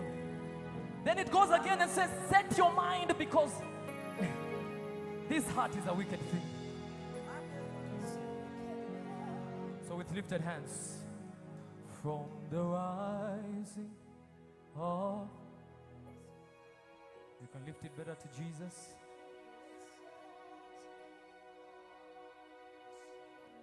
Yes, Lord, yes, Lord.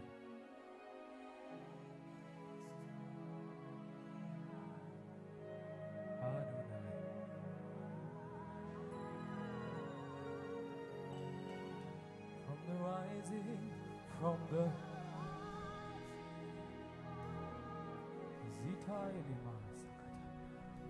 Woo! Woo! Yes, Lord. Yes, Lord.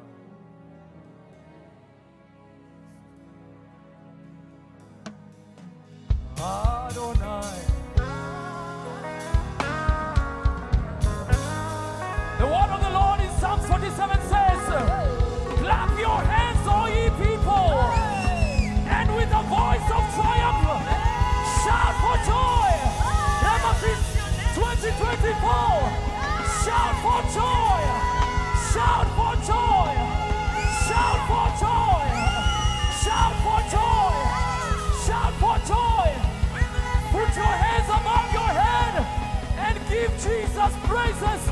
Hallelujah.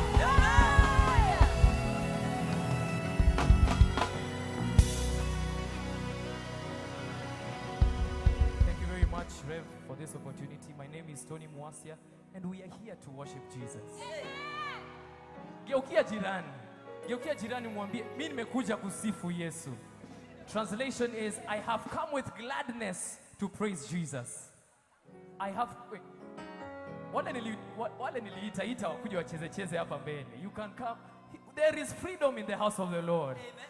There is joy in the house of the Lord. Amen. If you have to remove anything, kama mimi unaweza toa viatu. Ukisikia zimekuwa mingi sana, you can remove off those things that zinakuhinda usichezee Bwana inavyostahili. Amen. Are we ready? Geukia hapo, patie neighbor high five kidogo tukianza. Tuchemshe.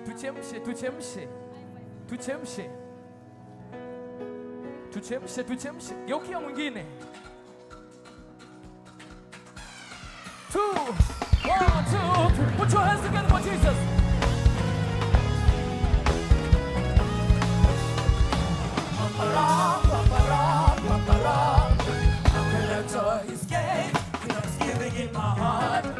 We have entered his gates with thanksgiving.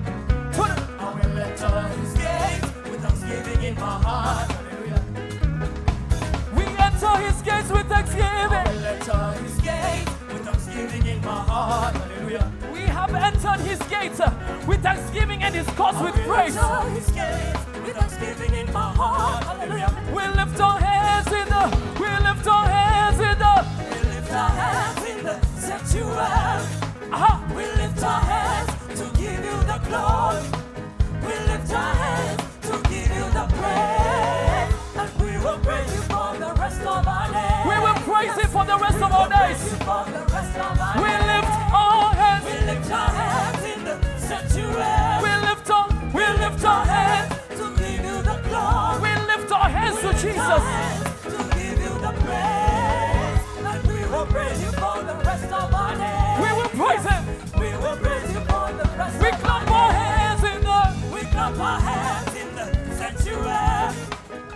clap our hands to give you the glory. We clap our hands. Clap our hands to give you the praise. And we will praise you for the rest of our days. We will praise Him for the rest of our We will days. praise you for the rest of our Sing days. hallelujah. Hallelujah in the sanctuary. Hallelujah. Hallelujah. Hallelujah. We give you the glory. Hallelujah. Hallelujah. We give you the praise. And we will praise you for the rest of our days. And we will praise. We will praise you for the Everybody rest of sing. our days. Yes, Lord. Yes. Sing yes, Lord. Yes, Lord, for the rest of our days. Sing yes. Yes. Everybody sing yes, Lord. Yes, Lord, for the rest of our days. Sing yes. Yes. Tune. Sing yes. Yes, Lord, for the rest of our Sing days. yes. Yes. Sing yes, Lord. Yes, Lord, for the rest of our days. And we will. And we will praise you for the rest of our days. And we will. And we will praise you for the rest of Now our put days. your hands in the sky and clap for Jesus. Rhema Feast 2024. The word of the Lord says, arise and shine, for your light has come.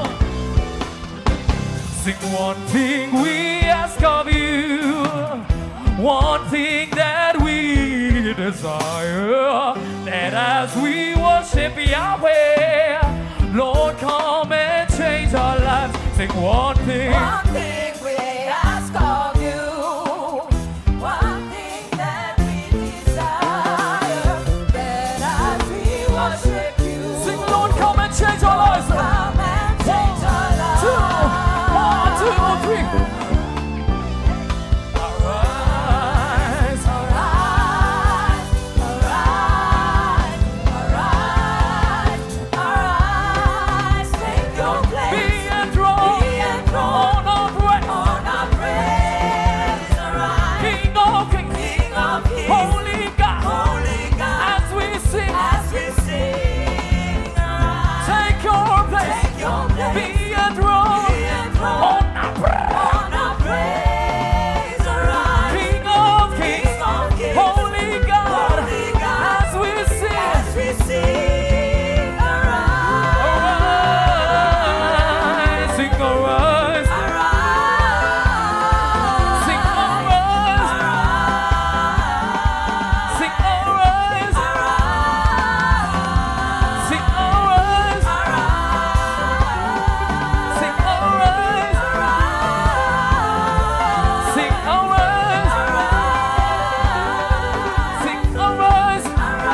Pardon solo. Tune it. Pardon solo. Tune it. One more time. 1, 2, 3. Tune it.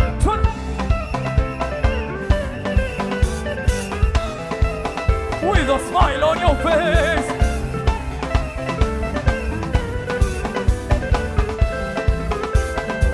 Sing our ways of better. raise a banner. Oh, my God has conquered the Our ways of grave. better. I raise a banner. Oh, my God has conquered the grave. To my Redeemer. My Redeemer lives. My Redeemer. My Redeemer lives. Lift it up to Jesus. My Redeemer Lift it up to Jesus. lives.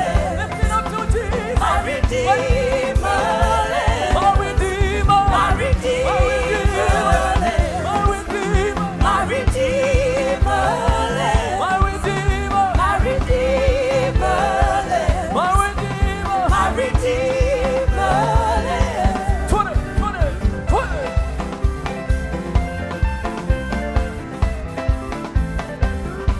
If you know your Redeemer lives, unaweza chezea Bwana. 20.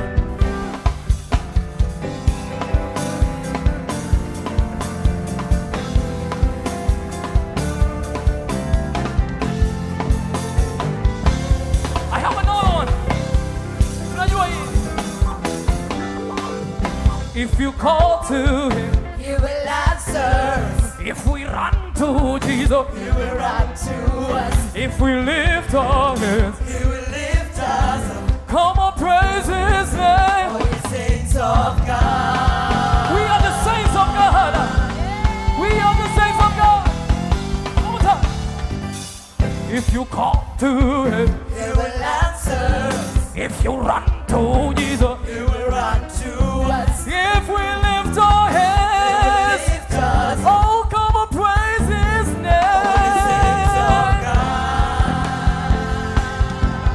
Oh, sing For joy. to God. To God our strength. Sing, oh, sing Oh, sing for joy. to God. To God our strength. Sing, oh, sing Oh, sing for joy. to God. God our strength. Sing, oh, sing. Oh, sing There is for joy in the house of the Lord. To God our strength. Sing, oh, strength. Our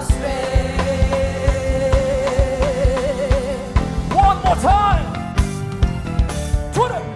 If you call to Him, He will answer. if you run to Jesus, He will run to us. if you lift your hands to Jesus, Lift us. oh, come on, praise His name. Oh, ye saints of God. Oh, you saints of God. Oh, ye saints of God. Oh, you saints of God. Oh, ye saints of God. Oh, you saints of God. Oh, ye saints of God. Oh, you saints.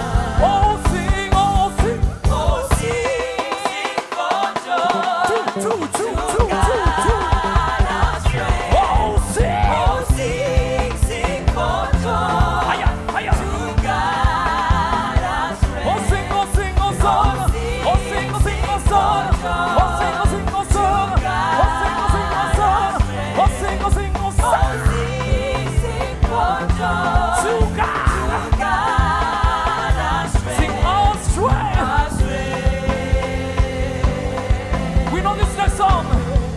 Yeah, every praise, Every praise is to our God. every word of worship. Word of worship, word of God. Sing every praise. Every praise is to our God. You can lift it to Jesus. Every praise. Every praise is to our God. Every word of worship, word of God. Sing every praise. Every praise. We take it up. To our God. Oh, every praise. Is to our God. Every word of worship. Word of worship with one accord. Every praise is to our God. Sing every praise. Every praise is to our God. Every word of worship with one accord. Every praise Every praise. Hiya. is to our God. Oh, hallelujah. Hallelujah to our God. Glory, hallelujah. Hallelujah is to our God. Every praise. Every praise. Hiya, hiya. Every praise is to our God. What says?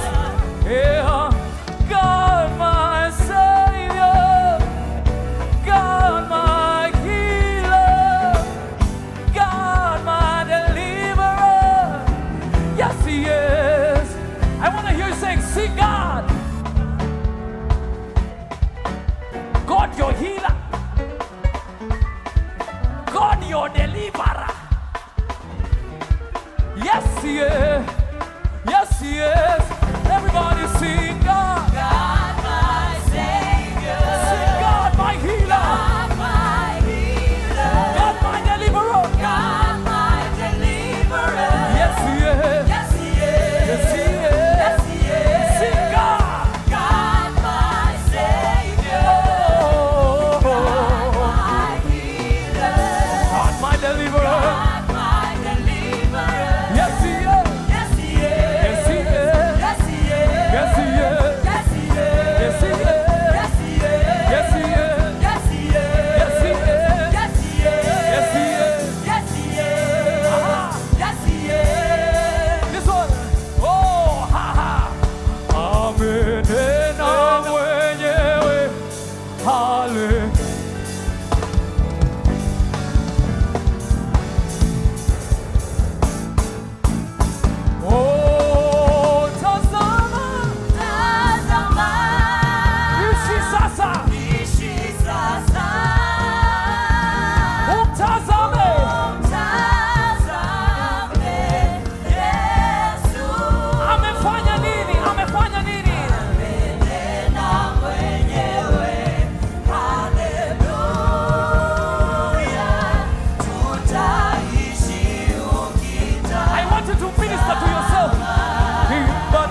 minister to yourself jamani. Ufanye nini ukilemewa?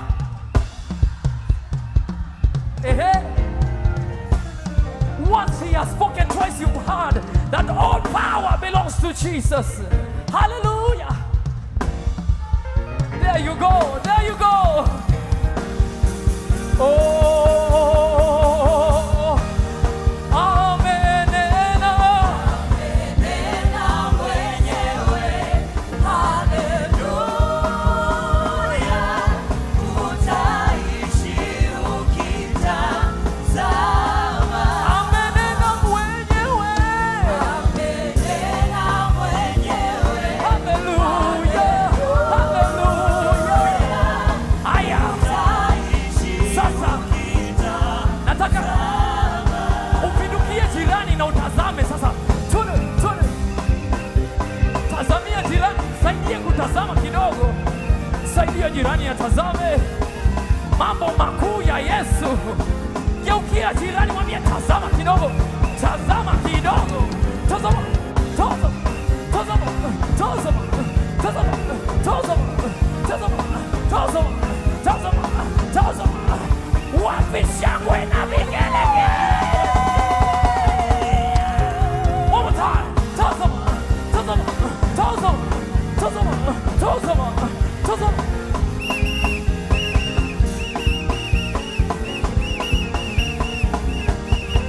Twende. 1, 2, 3.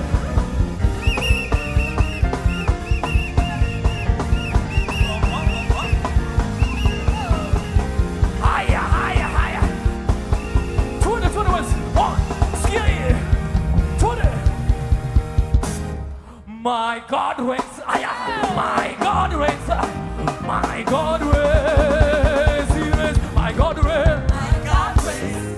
My God reigns. My God reigns. He reigns. Twende. My God reigns. My God reigns. My God reigns. He reigns. My God reigns. My God reigns. My God reigns. My God reigns. He reigns. Aya. My God reigns. My daddy reigns. My Jesus reigns. He reigns. My God reigns. My God reigns. My God reigns. My God reigns. My God reigns. My God reigns. He reigns. He reigns over my life, yo. He reigns. He reigns over my family, yeah. He reigns. He reigns over my whole body. He reigns. My God My reigns. God reigns. He reigns. He reigns over Rhema Feast, yo. He reigns. He reigns over Rhema Feast, yo. He reigns. He reigns over Rhema Feast, yo. He reigns. My God. God reigns. He reigns. My God reigns. My God reigns. My God reigns. My God reigns. My God reigns. My God reigns.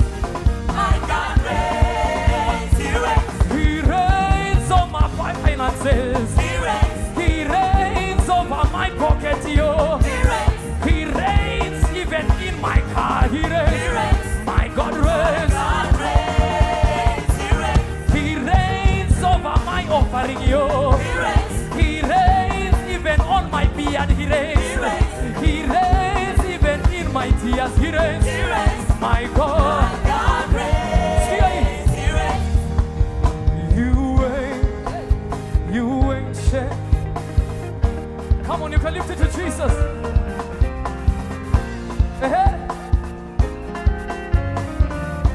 Come on, you can lift it to Jesus. You ain't. Come on. From my left to my right, from the front to the back, lift it up to Jesus.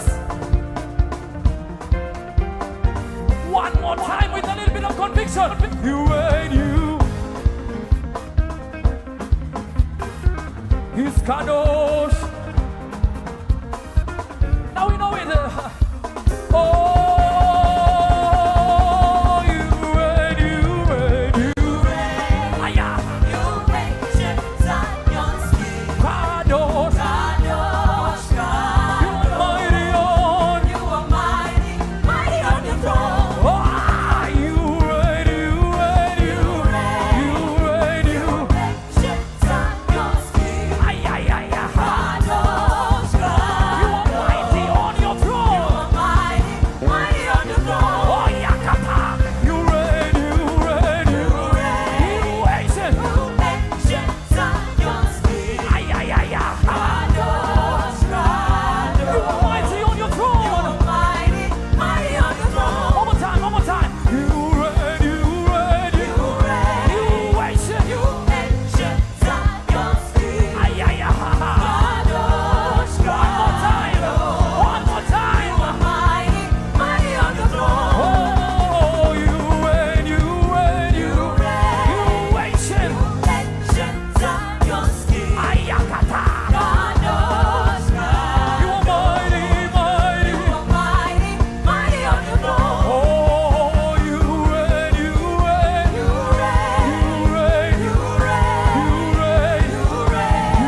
you reign.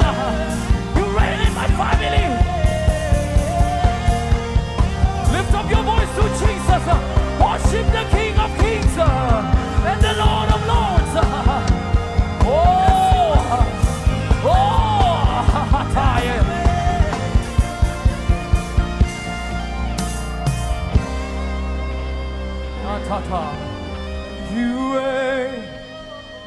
You ancient Zion's Kadosh, Kadosh.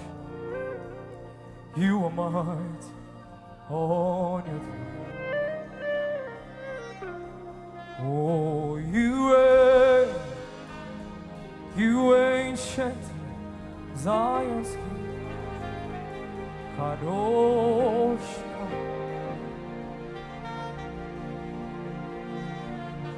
When we call him the ancient Zion King, it means that he existed even before you did.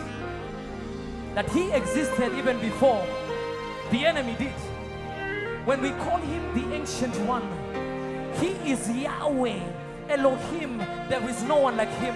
He is matchless. The ancient one, the incomparable one. We call him Kadosh, the most holy. We have not even tried to reach to his holiness. His standard is too high for us. So all we can do is just lift up holy hands and say, Jesus, I invite you in. Jesus, I invite you in. Sing, you ancient Zion's King. Kadosh, Kadosh. Rabasakataya. I want us to lift up our hands to Jesus and focus on him alone. Focus on him alone. Set your gaze on Jesus. Set your gaze on Jesus. I will look up to the hills. Where does my help come from? My help comes from the Creator and the Maker of heaven and earth.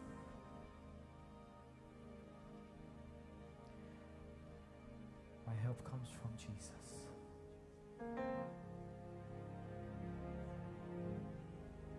The Lord is good. The word of the Lord in Isaiah 55 says that his ways are higher than your ways. Just as there is a distance from the earth to the heaven, you cannot even search and comprehend his ways.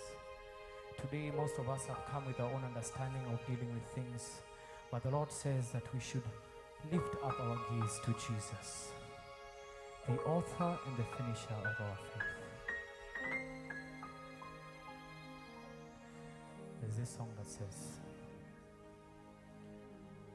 I'll put you in front of my name.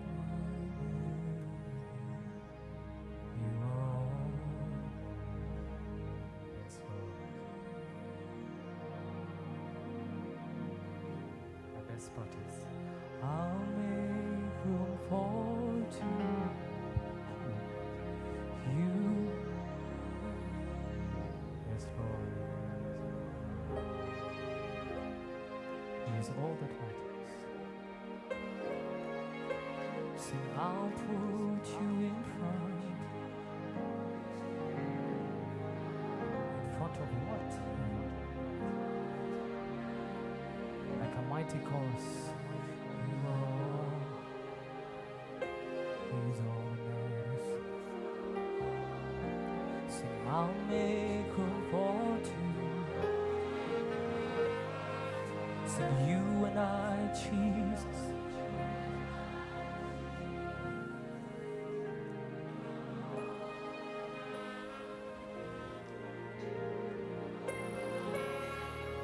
Sing, oh yes. Oh yeah. With our eyes fixed to heaven. Oh yeah, oh yeah, oh yeah. Sing oh yeah, oh yeah. You are. The Lord is is telling me to stay there because hearts need to be aligned. Hearts need to be aligned to Him. Hearts need to be aligned to Him. Oh, you are. Sing, oh,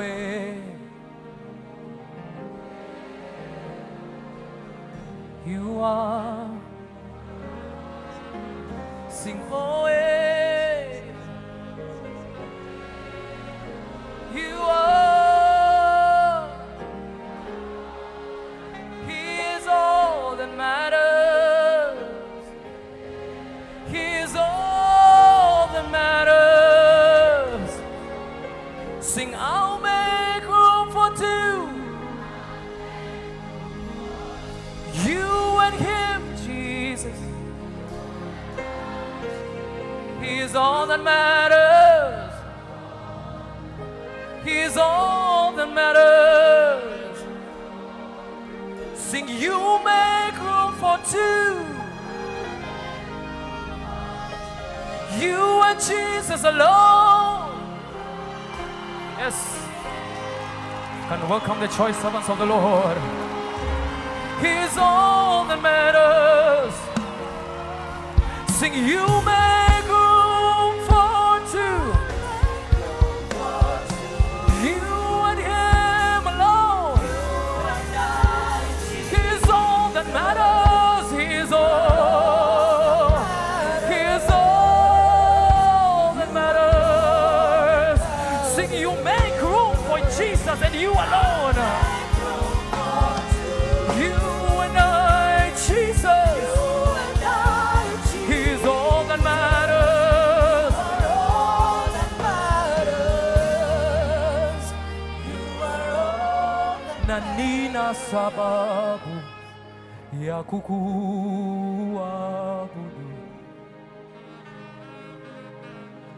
Nanina sababu ya kukusifu.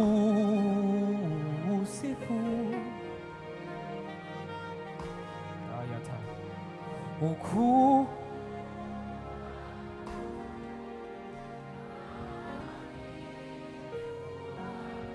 ni sababu.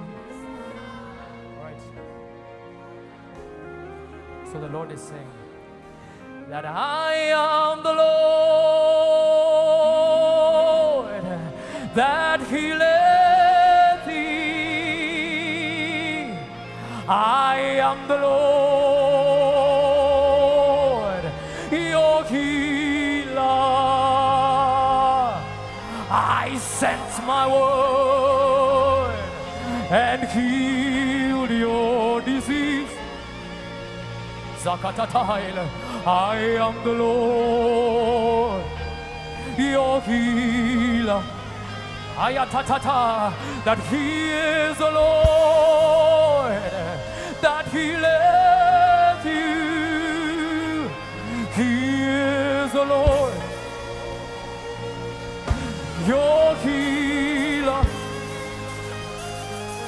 that He sent His word and healed.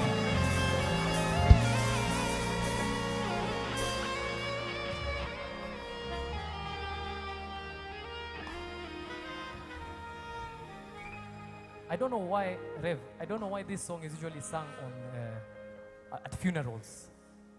But I believe that this song ministered to me one way, that the dead things in my life are gone. This song, I know when I sing it, you will catch it.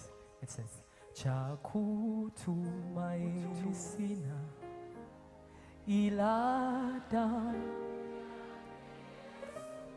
sina we.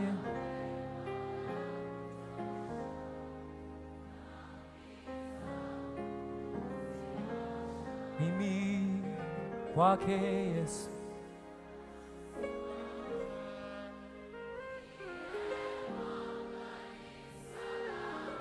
I believe that dead things, the things that are meant to be dead, are going to stay dead in your life. And that Jesus will arise.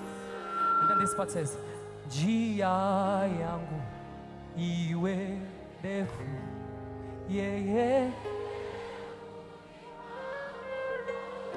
na mawimbi. Nguvu. You can sing it one more time. Na njia yangu. Yehu. Mawimbi. Nguvu zake. With hands lifted up. Oh, kwake Yesu nasimama.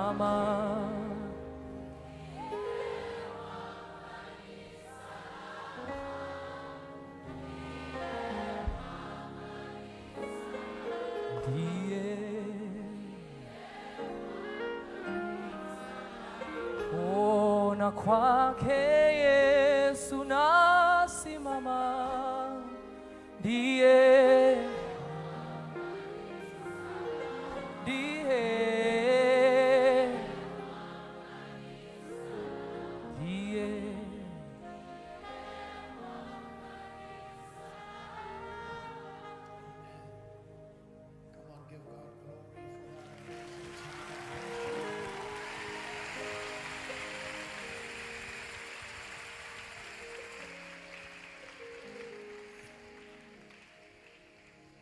I want to just ask you to sit down for 2 minutes.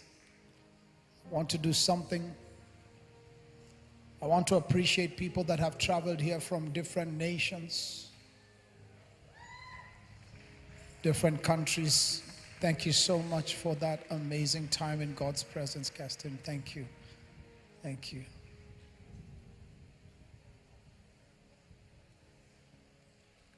I want to just recognize nations that are here tonight. And I want to make sure I don't leave any nation out. So, everybody from Zambia, let me hear you just shout hallelujah. Let's appreciate Zambia for being in the house. Anybody from Zambia? Led by my brother Bishop Bruce. Zambia, are you in the house? I see you, Zambia. Amen. We want to appreciate Malawi. I saw Malawi yesterday. Is Malawi in the house? There you are. God bless you, Malawi. Amen. Let me appreciate South Africa. South Africa is in the house. Let me appreciate everybody from South Africa. God bless you. South Africa, where are you? I don't want to lie to people. Is South Africa in the house? They were here in the morning. I don't know if they're out. Is there anyone from South Africa in the crowd? Okay, South Africa has missed their moment.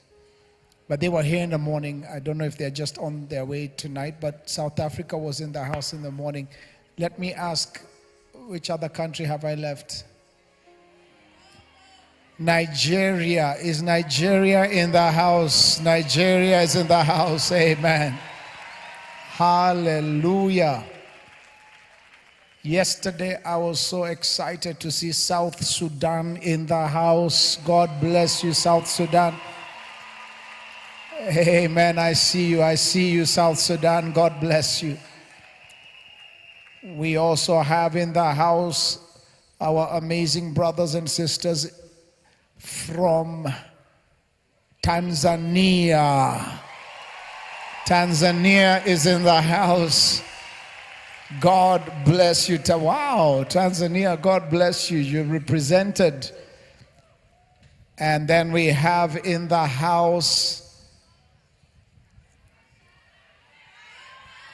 Rongai is Kenya. Rongai is Kenya. Dubai is in the house. Dubai, God bless you from Dubai. Amen. Wow. DRC Congo.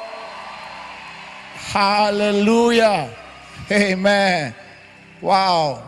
Amazing.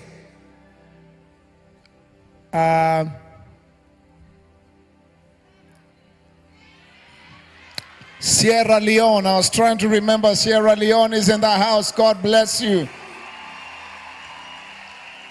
Liberia is in the house. My goodness. Amen. Wow. Glory to God. Who have I left? Don't worry.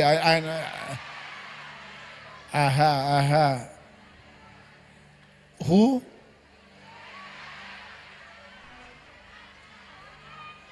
Europe. Don't worry. I'm coming. Is that Ethiopia? Oh, don't worry. Ethiopia, I'm coming to you. Don't worry. Don't get jealous. Which other country? Burundi is in the house. Thank you, Burundi. Rwanda is in the house. Thank you, Rwanda. Amen. Ghana is here. God bless you, Ghana. God bless you. I can't see that far. Botswana. Amen.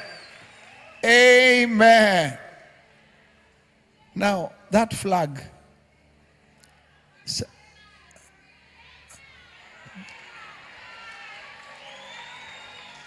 Somebody help me know what flag that is.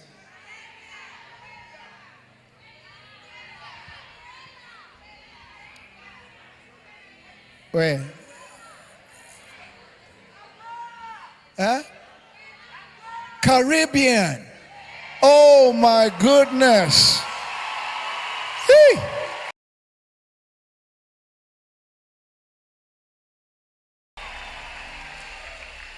God bless you all the way from the Caribbean. What island? Anguilla. Amen. Hey. Give them Anguilla. Anguilla. So I want to give time for the word because you guys were attacking my Facebook and my social media pages so hard saying, why are you taking so much time doing things? We want the word. Kenyans, you can be rude. Letea chakula unasema, by the way, ulieka mboga mingi, toa mboga. Nipatie mchele, toa hii, kitu gani? Na umealikwa.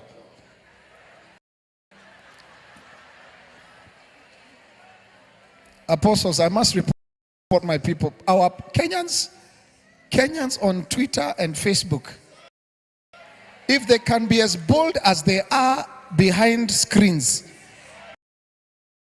and be that bold in front of the screen, I'm telling you, we would go very far. But that we are coming out after Rhema Feast. Amen. So I want to give time for the word, but I had promised someone tonight that they will say hello to you. So all the way from Ethiopia, I want Pastor Hermias to come and say hello to us. Ethiopia is in the house, everybody. Hallelujah. Glory be to God. Come on, Pastor Hermias. Come. Our time is limited, son. All the way from Ethiopia. He has brown eyes. Hey. Sisters, if you're looking for brown-eyed children, you will not get them in Kenya, Sawa. And now that you have, anyway. Jesus Geta no. That's Amharic. That is to say Jesus is Lord. Jesus is Lord. We want to honor, we Ethiopians, all the fathers in the land of Kenya, and Apostle Reverend Julian. Thank you. Because Kenya has been a blessing for Ethiopia. If you remember, the man named Omahe Chacha in the 1950s. He was Kenyan father. He came to Ethiopia. Back then, speaking in tongue was considered like a demon possessed. So he came from Kenya. He landed in Awasa, in Ethiopia. He taught some young boys. Now they are leading church, a big church in Ethiopia. So Rhema Feast has been a great blessing for us all, for me, and for all of the Ethiopian. They came from all the way from Ethiopia. They pay a price, Kenyans. I tell you, don't take this opportunity lightly. God is working here in this land. And we are here to take the fire, to take the excellence, to take the hospitality that we have been showed here. We are very humbled. We are honored here. Thank you so much. And it is time for Africa to shine. If you remember, the first revival came from Middle East, Jerusalem. The second Reformation came from Europe, the Reformation. And the third, we know before 100 years, from America. Now it is time for Africa to serve nations. It is time for Africa to raise generals. Hallelujah. God bless you. I am very honored to be here. We receive everything that God has for us. Hallelujah. We love you. Thank you, Apostle. Amen. Thank you, Ethiopia. Come on, give it up for Ethiopia. We need to go into the word. Allow me to just then say that we also have in the house Uganda. Oh my God. Hey, Uganda has taken over Rhema Feast. My goodness. Apostle. Hey.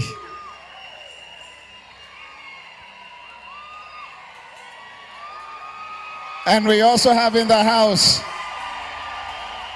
Kenya is in the house. Hey! Kenya is in the house.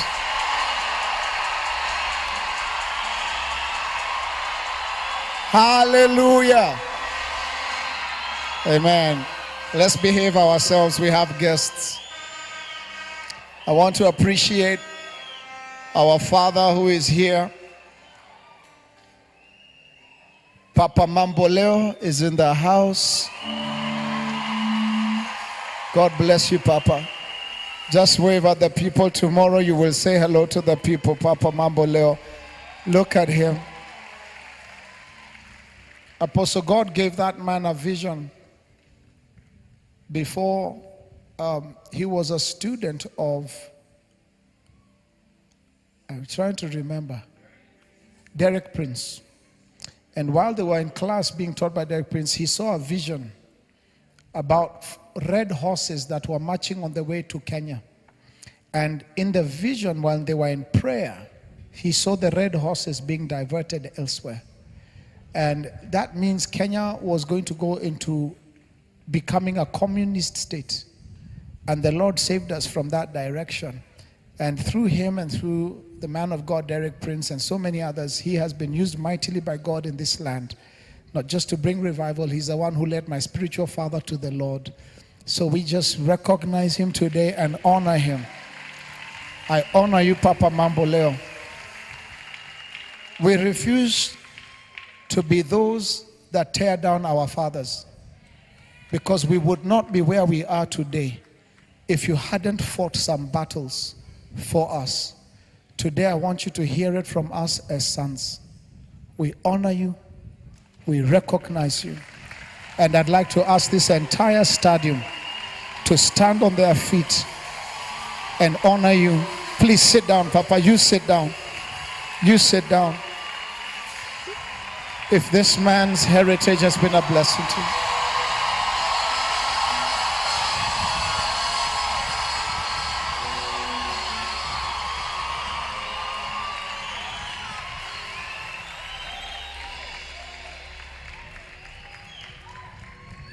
I don't know how many more Rhema Feasts we have Papa Mamboleo for. So tomorrow we're going to let him speak a few words to us. Is that okay? I will give him some few minutes tomorrow to just come and bless you.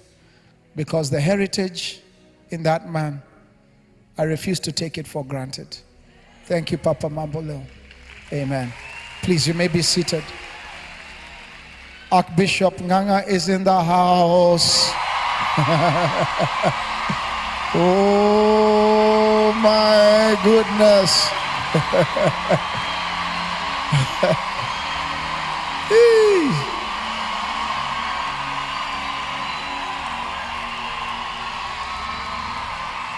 Hallelujah. And please have your seats. I just want us to go into the word. I will recognize everyone tomorrow. Today, allow us to maximize the time. Our fathers are here. Dad Bishop Mark Karaoke and Mom Reverend Joyce Karaoke are in the house. I honor you. We will be hearing from Dad Mark, and I know we are going to have a blessed time tomorrow. Amen. And I know that the servants of God, that is today Wednesday. Yes, so tomorrow is Thursday. You will hear from Dad Mark tomorrow. Rhema Feast can make you forget what day it is. And my dear Apostle Madubuko, all the way from Nigeria, who is watching us, Emi Madubuko, the First Lady, is here. God bless you. And of course, my spiritual father and mother, Dad Bishop J.B. Masinde and Mampasha Masinde, I honor you. Ladies and gentlemen, please, I will call everyone tomorrow.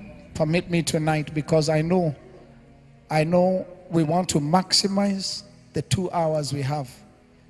You asked for me to give time to the men of God. I've given and asked Apostle Lubega to go on for 2 hours so that he can have maximum time to minister. So are you ready for the word? Are you ready to receive the word of God? Hallelujah. After you watch the screen, the next voice you will hear on this microphone is the one of Apostle Grace Lubega. Please watch the screen.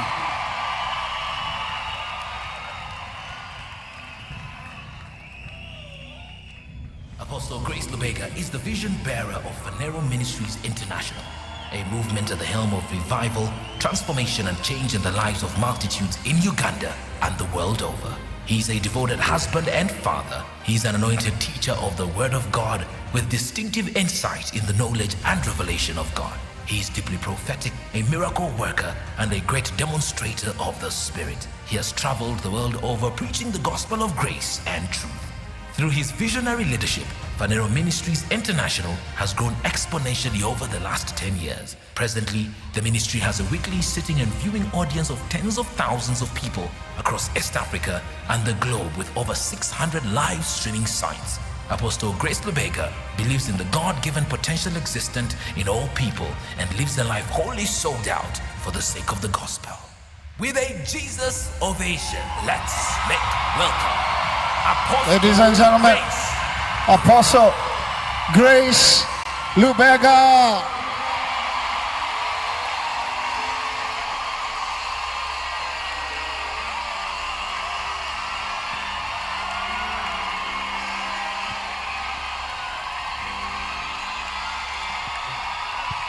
Thank you. Thank you.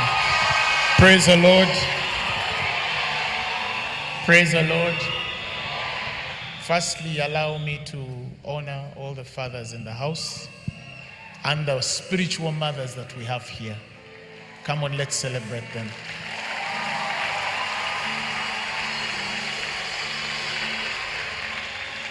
The ministers and pastors who are here from different parts of the world just to attend Rhema Feast. It takes a great humility for a man to leave his own ministry and come to glean from another man's voice. So let's honor them as well. Mzee Mambeleo, that was the first man actually to welcome me in Kenya. It's amazing. Many people don't know that, but the first time I did a ministers meeting, it's about maybe 100 of them. He was the first man of God to welcome me. Thank you, sir. I also want to celebrate all the ministers that have ministered before me. Come on, let's celebrate them.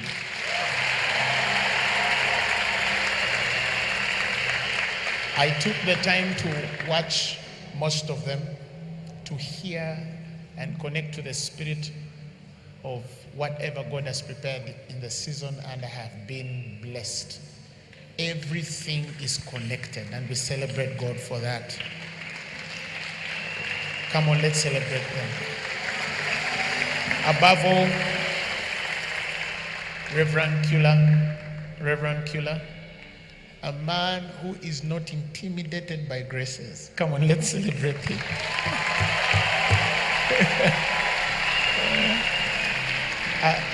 I've always said that it takes a fathering spirit to give of yourself to a place where it doesn't matter how the glory comes, but that it should come.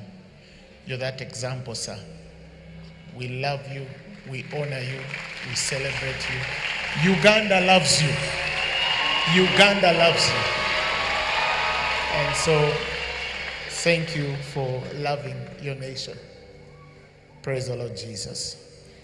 Please allow me worship in a song or two so I can wash down the nerves.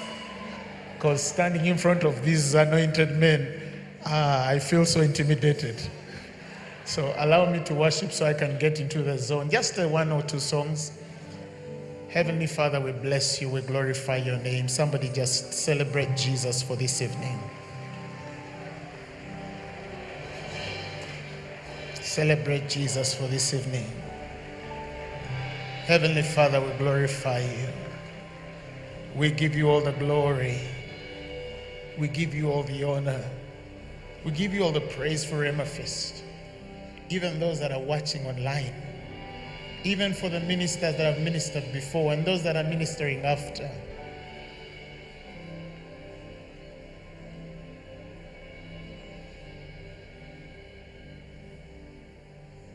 Oh, the goodness of Jesus. Satisfied, he is all that I need. May it become what me, that I rest all my days in the goodness of Jesus. If you know it, sing it. Oh, the goodness of Jesus. Satisfied, he is all that I need. May it become mine, that I rest all my days in the goodness of Jesus. Come on, let's sing one more time. Sing all the goodness, the goodness of Jesus.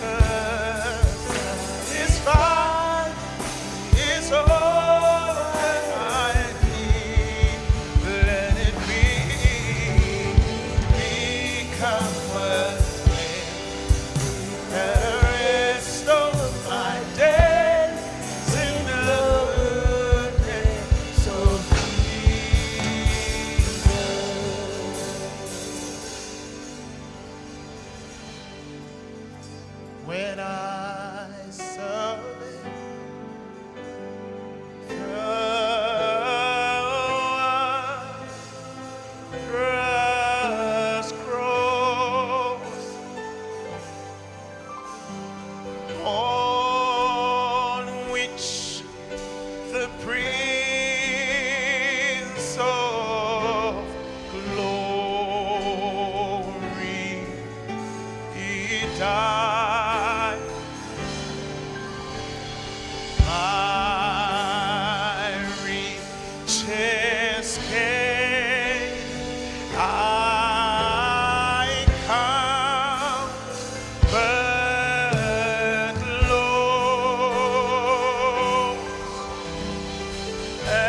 my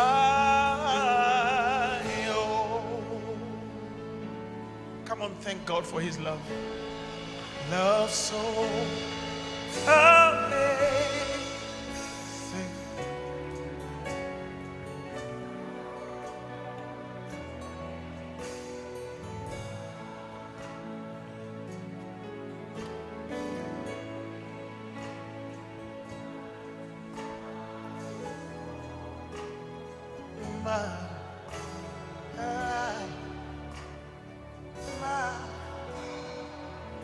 Give him a mighty hand clap of praise. Thank you, Lord. You may take your seats. Hallelujah. Hallelujah. I have my mic, I think the volume or something. I have been praying the whole afternoon, not for how to preach, but how to, not for what to preach, but how to preach it. Because for anybody who is sensitive prophetically, on the exception of the excitement that we have for the hour, I'm certain that many people are sensing that there seems to be a sense of ambiguity, a place where certain things are not clear on how God is going to do what he's supposed to do in Africa. But yet, we carry the full conviction that he's going to do it. So, because of that, for all well-meaning Christians and those who really are honestly praying for what we want to see in Africa and for our part in East Africa, I know that we share common burdens when it comes to the state of the affairs of the church that God is intending to use to revive the world. Because for most of the part, it's almost as though we have to call those who feel the mandate to do it to really have a conversation on counting the cost of what it means to be not only at the forefront of what God is doing, but even the mere thought that this is going to extend beyond your boundaries, beyond your color, beyond your tribe, beyond your language, and that it's going to go to different ethnicities, different tribes, different orientations, different interpretations. You know, there's an ardent question on how is that going to be. And I believe that every man that is in this conference that has been speaking, I believe I see the parts are coming together in language. And I feel that more than ever before, in as far as I'm concerned, even the gratitude that I have toward God is that I see that there are graces here being yoked together of men and women that are rarely found in the same place. And again, that's why I celebrate the dear man of God for having said yes to this when God told him to do this. But for my part, I want to have a conversation on things that touch the foundation. I think every man is called differently, but I feel my part really, even in conversation, is going to touch the foundation of things. Because I think one of the biggest challenges that we're facing as a Christendom or even ministers is that we are trying to build, but without defining the foundations on which we are building these things. It's okay for you to make your positive affirmation. You know, I believe that this is going to happen in my life. I believe that by next year, this should happen. But there's a question on whether you are actually able to handle what you're speaking on your life. You're able to handle the weight of the mandate that you're raising your hands for to receive whenever those with the graces you venerate are expending of themselves. So it's important for me to go to the theme and heart of why, and I took time to ask the dear man of God, what do you see? What's this conference for? Because not that I wouldn't hear the Holy Spirit on it, but I wanted to, make sure that I'm sure with every expression of whatever God is speaking this evening. And I will take our reading from Hebrews, the 5th chapter. Some of us have read it, but for those of us who haven't, I think the first verse says, "For every high priest taken from among men is ordained for men in things pertaining to God." That is something I hear, I think some of you hear often from your ministers, that priests are taken from among men and are ordained for men in things pertaining to God. That if God wants to establish a purpose on the earth, God will go among men, choose people for men. Are we together? That's very clear. If he wants to establish anything, he will look among us and say, who among these can I work with? Yes, they are called, but who are the chosen? Who can I choose here? And how then do I work with this individual to establish my agenda by revealing my heart to that individual and then use them as a tool to interpret and translate my heart to the general public?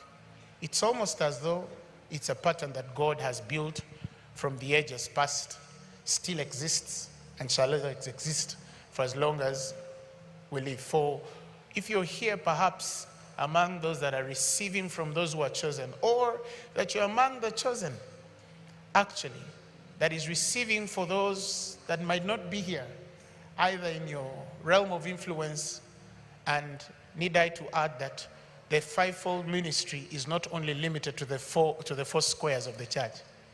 I don't believe that when we say, for example, prophets, that it's only a one-dimensional interpretation of the prophetic, like Elijah and Elisha. No.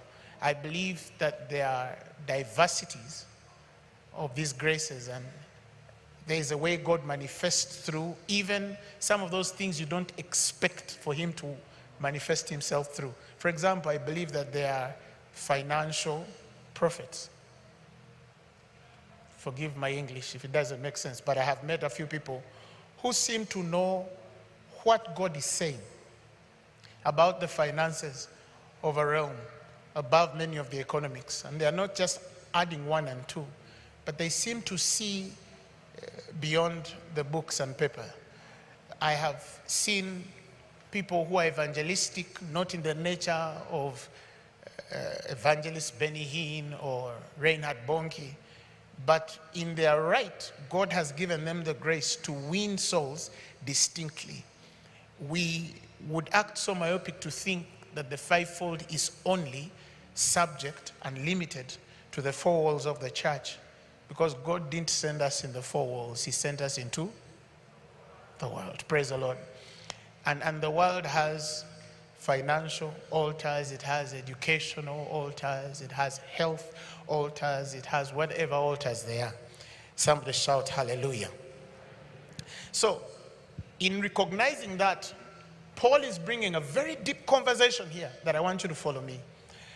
And then he brings a conversation on the priesthood. And in the 4th verse, he speaks of how no man taketh the honor of priesthood unto himself, but he must be called of God. And he gave the pattern or the template of Aaron. And verses 5, he says, so also Christ glorified not himself to be made a high priest, but he that said this unto him, he said to him, firstly, that thou art my son, and today I have begotten thee, number one. And then number two, he said to him in another place, thou art a priest forever after the order of Melchizedek. We have recognized that men are taken from men for the purpose of, men are taken from men for men, right? And then he has now showed us the next step here, that there's a place of priesthood, and he says, how are they ordained in the office?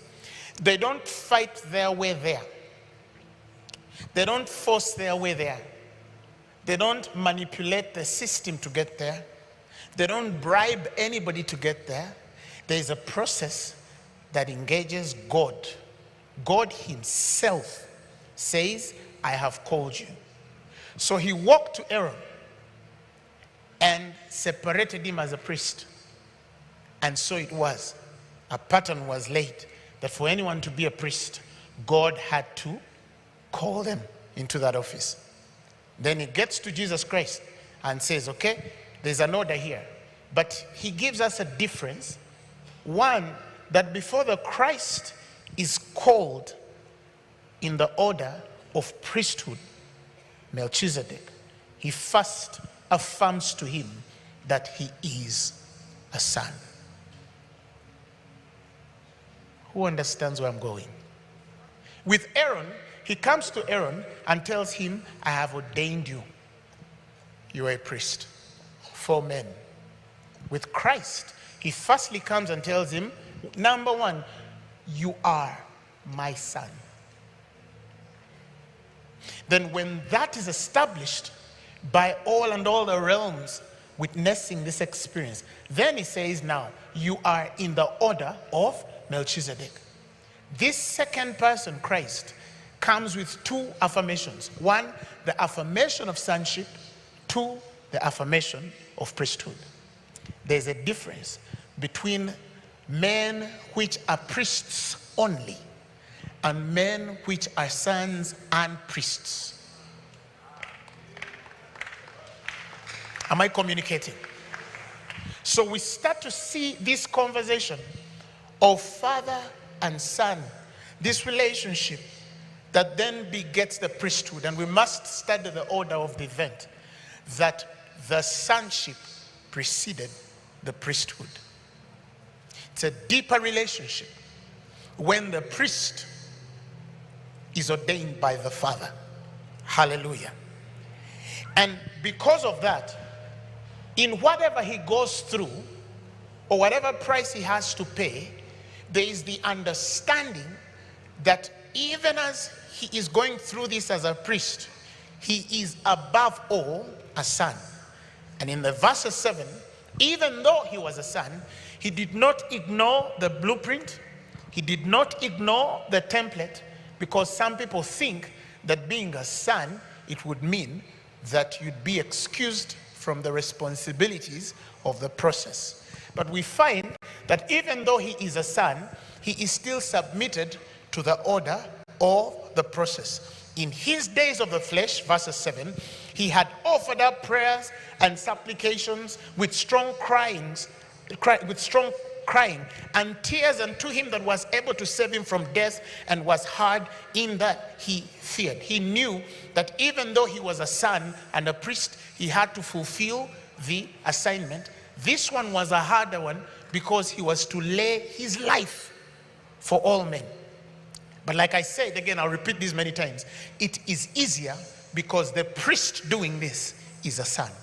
There is a relationship between him and the Father. Verses 8, though he were a son, yet he learned obedience by the things he suffered. In other words, when the Bible says, though he was a son, it means that the things he went through should not have happened to him, because as a son, it is expected that that inheritance could have or should have come with some privileges and right. But he never enjoyed those privileges and right, and for such, he learned obedience by the things he suffered. Being made perfect, he became the author of eternal salvation unto all that obey him. Praise the Lord. Verses 10, he says, called of God a high priest after the order of Melchizedek. That is repeated. Verses 11, now here is the problem. of whom we have many things to say and hard to be uttered, seeing that ye are dull of hearing. For when the time you ought to be teachers, you need that one teach you again that which be the first principles of the oracles of God, and that become such as have need of milk and not of strong meat. If you study this text, you realize Paul had started a tough conversation, and he realized that the people he was speaking to were not going to handle what he was going to say.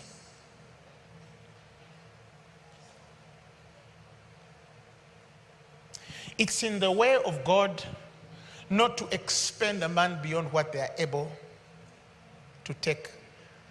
That is why you hear even the freedom in what a man should receive expressed through scripture. Let him that is able to take, let him take it. If you feel you can take it, take it. If you carry the ability to take it, take it. Because not everybody is able to receive all instruction. And sometimes, even though it's important that you would know your priest primarily from the grace God gives them to teach the way you learn, I have realized through scripture that there are exclusive experiences where even God, by reason of the urgency of heaven, has taught men beyond how they learn, because it's expedient in the redemption of time and the general reconciliation of the need of heaven. We all pray as your ministers that we teach the way you learn, because I can tell you for a fact that there is somebody who might understand one minister and not understand the other minister. And there is somebody who might understand another minister and not understand that other minister. And that's okay if God helps you choose your tribe, so you find those that speak the way you understand. But then the question comes when God sends the message of the dispensation, but quite through people you are not able to learn from, because the way they teach quite does not reconcile with your orientation. There's a question there. And the question is in the maturity of brokenness, to be able to receive even from the most complicated text. The way I minister is a bit strange. So I know that there are people who might not understand me. But if you don't, I want you to bear in mind that if I'm speaking from God, you better understand. Do you understand what I'm saying? You better understand. Because Paul has given you the example of Hebrews 5. Similar situation. He wants to explain something, but they are not able. Maybe it's because of how he was explaining. Because for the man we know, for most of the part in scripture, the Bible tells us that his speech was contemptible. By the way, many of these writings we now deduce to or allude to in preaching the gospel were not as articulate as the man who carried that revelation. The scriptures tell you that Paul had scribes. He never wrote his letters. They were written for him because even though he carried the revelation, he struggled in the language to articulate, and by God's grace, he received a few people who came to help him write the things that are now interpretable when you read. Now we don't know whether besides the depth of what he wanted to share, that maybe he was also struggling to form the language to explain his revelation. And again, that God who could have chosen a mighty orator to lay down 3/4 of the New Testament as we know it, but he still went in the man of weakness and said, it's through this man that I want to place the New Testament dispensation. But that's not new. He met a stutterer somewhere looking after animals, And he said, you're the one I'm sending to deliver the children of God. But not only my children, but not only have I chosen you to take them through to the wilderness, to the promised land, you should be the one to deliver every oracle, every precept, every proviso, every law that should come. You're the chosen vessel. It's amazing. So, in essence, even I pray for myself that I may never miss God in the events where perhaps the channels that I use to communicate might not speak in the way I understand. Are we together? That's one side. But Paul also brings a very deep thought here that the Lord showed me. It caught me in a way, and I'm certain that by the time I'm done explaining, it will never leave you the same. We have always had a conversation with the dear man of God, Reverend Julian, that yes, Africa is going through a revival, or something has begun that consequently is going to culminate in the next move of the Spirit. That for certain, because we're seeing things in these parts of the world that we're not seeing in Europe, Asia, or America. We see them. But what template do we have? Somebody will say the Bible. Yes, they also have the Bible. But what from the Bible? What are our affirmations? The Bible speaks of some which require or desire to be teachers of the law, not understanding what they say, not from whence they affirm. Not understanding what they're saying, not from whence they affirm. The affirmation of things, the foundation. In Luke, he calls it the certainty of things in which thou hast been instructed. That when the order of the Spirit comes, you must get to a point where, for example, when you say, next year we are building a 50 million cathedral, you mean it. It's not something you're airing out in the Spirit to come to pass because you read in Scripture that confession is possession, or that your communication can become effectual through the acknowledgement of every good thing which is in you, which is in Christ Jesus. Before you even get into that level of confession, you must understand who you are in Christ. Am I communicating?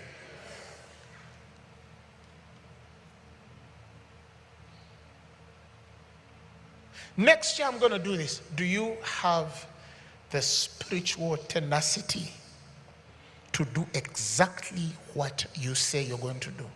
Or you think that because you are confessing, therefore you have undergone the process of whatever you're going to enter? Because we have seen that there is a process. Even with Melchizedek, there was a process. Are we following what I'm saying here? Because and I'm speaking to the younger generation, where I belong for most of it, that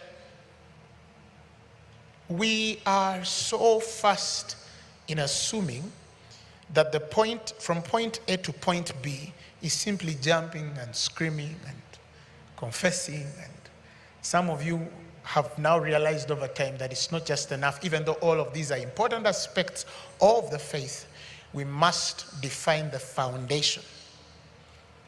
Are you jumping on water? Are you jumping on air? Are you jumping on concrete? Where do you get the springs from?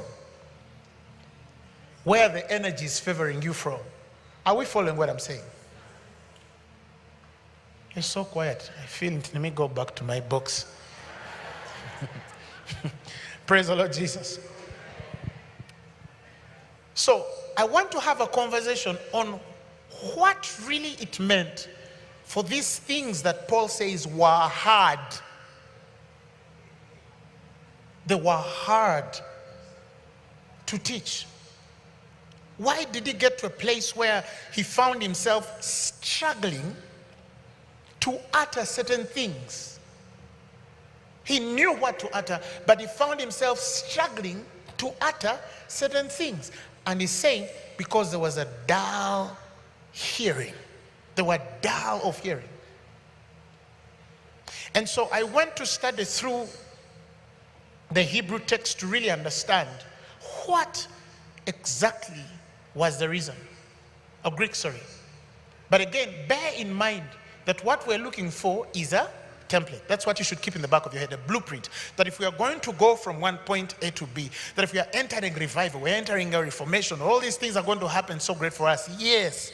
What is the template? This, of course, I cannot say that in this one sermon, I'm going to really reveal the full counsel of what God is saying, but I believe that I'm going to start a conversation that will set many thoughts rolling to the place where we should go. Somebody say amen.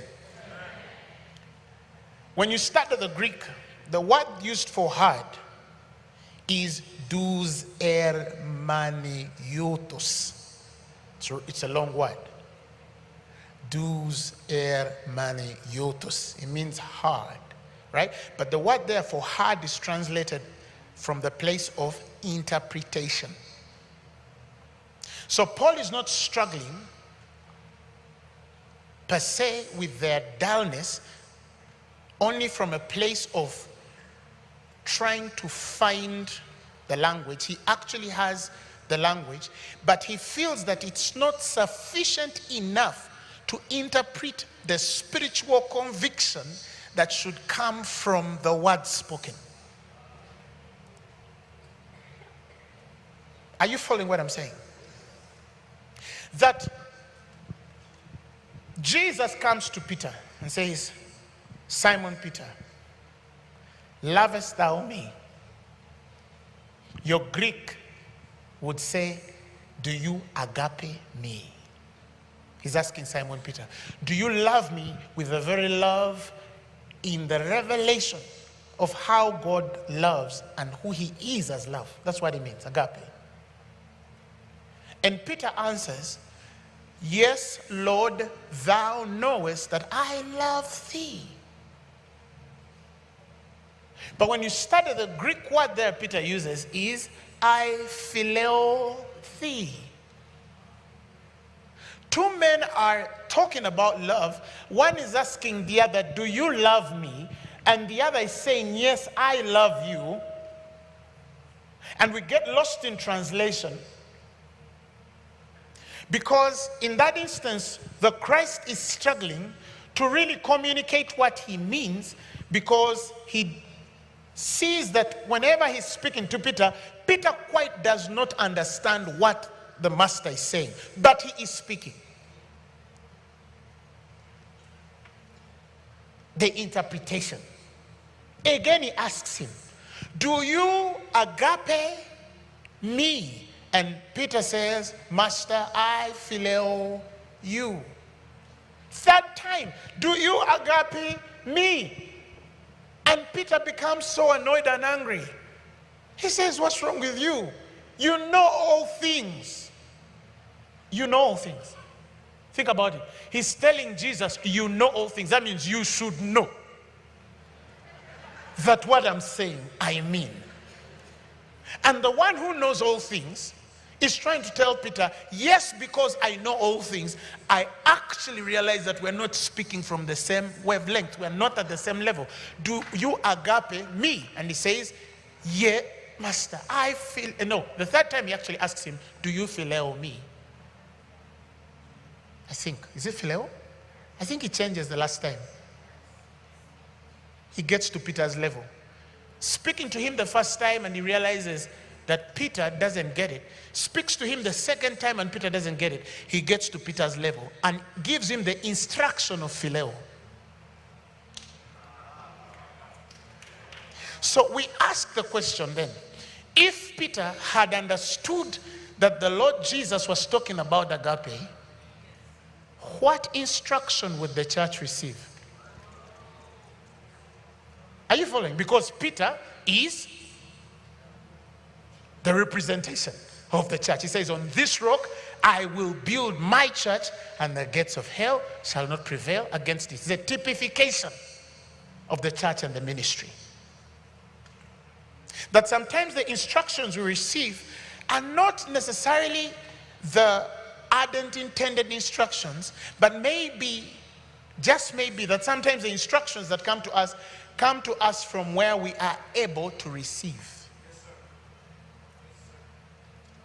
Then a deeper conversation must come to those now who tell the difference to say, what if we were able to receive the instruction at the wavelengths where God is really inviting us? What picture then would we paint concerning the church if we obey the instruction from where God is speaking from? I always tell all those who listen that in one of those things I have learned, and I sincerely seek God for most of the part, is really to understand him from where he is speaking from.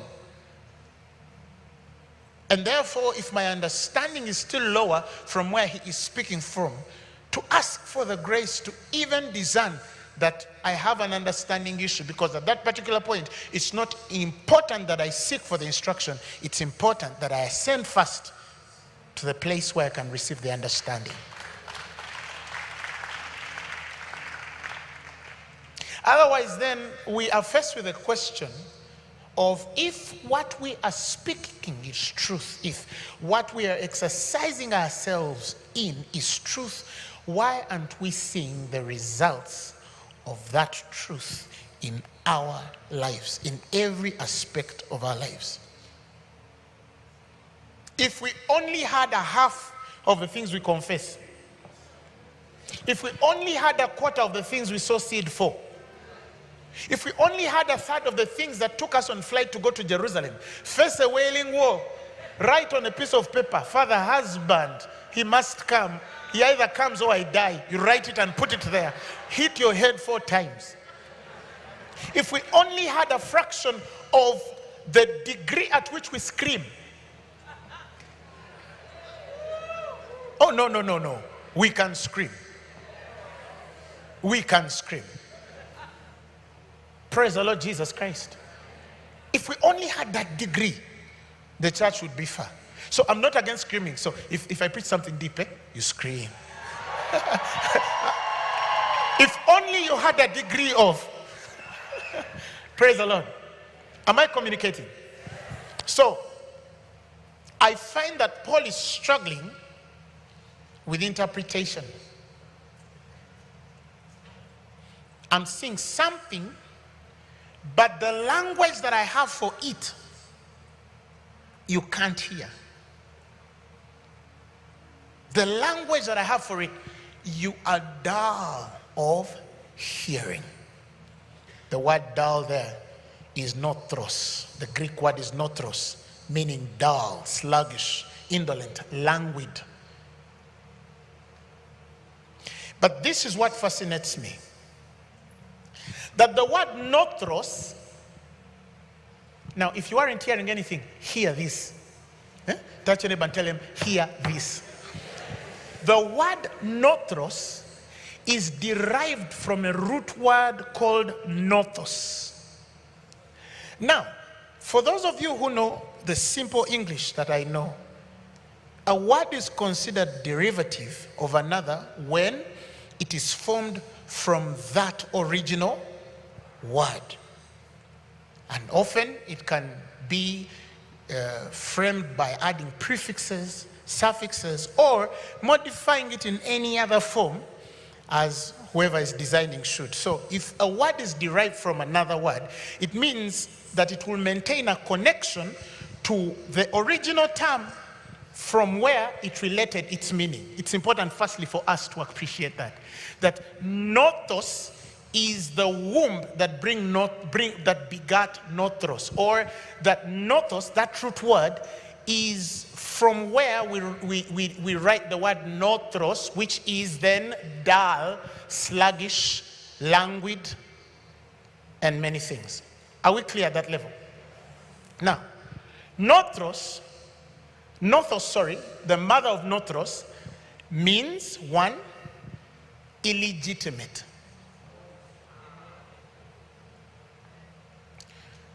In other words, what he's trying to say is there are many things that have to be said to you, but but you are illegitimate,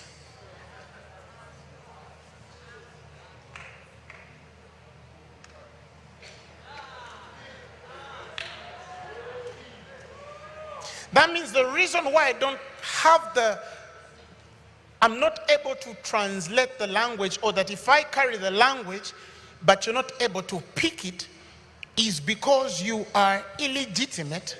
And if you were legitimate, you'd understand what I'm saying. Am I communicating? Notos means to be illegitimate, a bastard. It means one born not in lawful wedlock. So if anybody is born out of lawful wedlock, it means that they are a fruit outside a covenant system. Because marriage here now represents covenant. That the person or the individual is begotten, their foundation. When we talk about born here now is foundation. That their foundation is out of a covenant system. They don't understand, they don't appreciate covenants and their practices. Notos also means one who is born by a concubine or a slave. So it means that either it's a place of coming out but without definitions of covenant, or being begotten from an enslaved spirit. So you enter this thing with a slavery mentality, that everything spoken is understood from or interpreted from a slavery mindset. And what is the one common denominator with all slaves? They don't understand or even know how to relate or transact with the laws of inheritance. That even if they're in a church, they'll ask you, how much are you paying me to interpret you on Sunday? Because the slave wants a pay. When they look at whatever surrounds them, they don't see that they have an inheritance. Or when they look at those who have an inheritance, they feel that they are below them. But how can we even have a conversation of inheritance when we are dealing with people who don't even yet understand sonship? That when I get in the choir, am I worshiping as a son? Or am I worshiping as a slave? Oh, I didn't think you'd clap. I thought I'd offend you. That when I am giving in the church of Jesus Christ, am I giving as a son or am I giving as a slave? Because if I'm a son, then I would understand whatever God or Christ has to carry or go through in the process of learning obedience through the things he suffered. Because in spite of the fact that sometimes I woke up when I didn't have transport, didn't have rent, was not able to pay my school fees, I never denied God, neither regarded the reproach on my life, because there was an affirmation in my spirit that there is one thing that I knew for sure, that the God who called me loved me, and the love that he has for me is enough for me to do all. I would rather spend and be spent, and I'll do it over and over again, to the place where even if I'm inconvenienced, I'm firstly a son. I know he loves me. I'm on a long trip of 20 hours of flight. I could have cancelled it because it's long, but I choose to say, let me go the 20 hours because the man I'm representing did not even have a flight. There was no televisions, There was no electricity. There was no booing.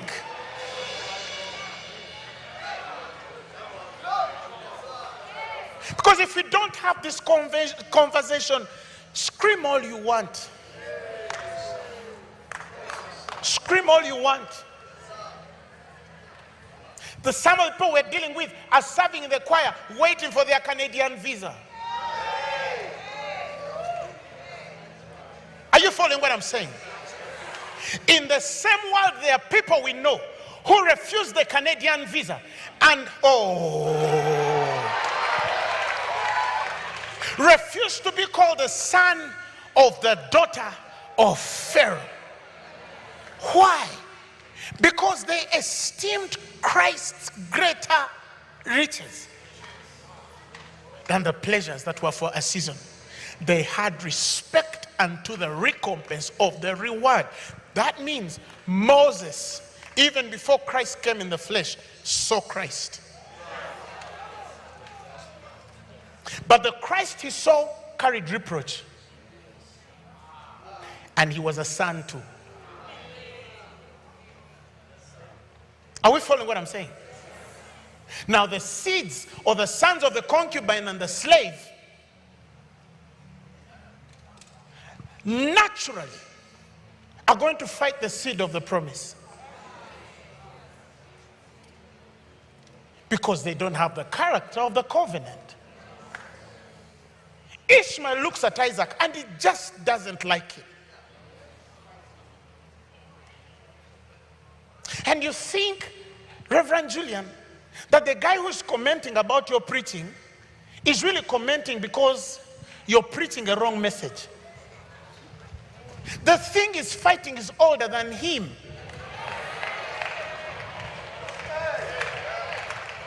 I don't know whether I'm communicating. It's older than him. It dwelt fast in Ishmael. Every time it saw Isaac, it knew that there's something on this fellow. He's not yet walking right. He doesn't have an articulation yet. He might not have a language. But I think when he stands where I'm standing one day, I am in trouble.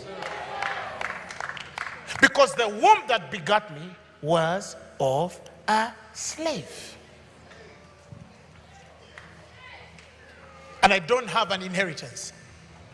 And it's even more confusing when the seed Abraham, even with the anointing and covenant he has with God, he has the right and privileges of praying over the slave to a place where God honors the prayer of Abraham and tells him he too shall be a great nation. So the slave now is a great nation. He has a testimony too. If we are only comparing cars, he has a car too. If we are comparing cathedrals, he has a cathedral too. Oh my goodness. If we are comparing depth, he's deep also. But one is of the promise, the other one is of a slave. It was just that by right and privilege, he was a son of a man of faith. So sometimes the most confusing conversation is the things faith can bring. Because faith can raise a slave to a kingly anointing, but still maintain the mentality of a slave. That is the challenge. Because then the slave now starts to lead. And tells you, if you want to be like me, this is exactly what you want to do. And they draw a pattern of a slave. And young men and women go on prayer mountains, fasting and praying for a slave's pattern.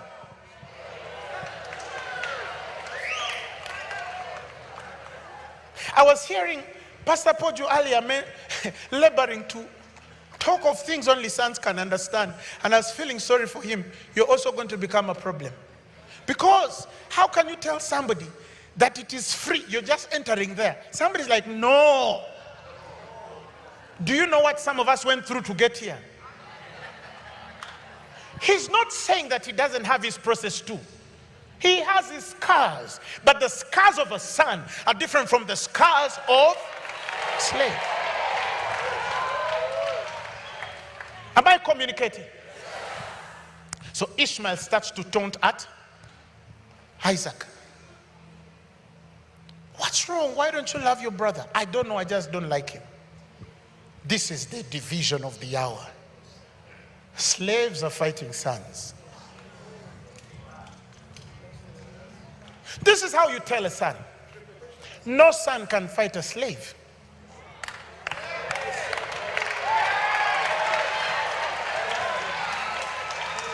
Am I communicating? No son can fight a slave. Because I always remember they're here temporarily. I dwell in the house forever.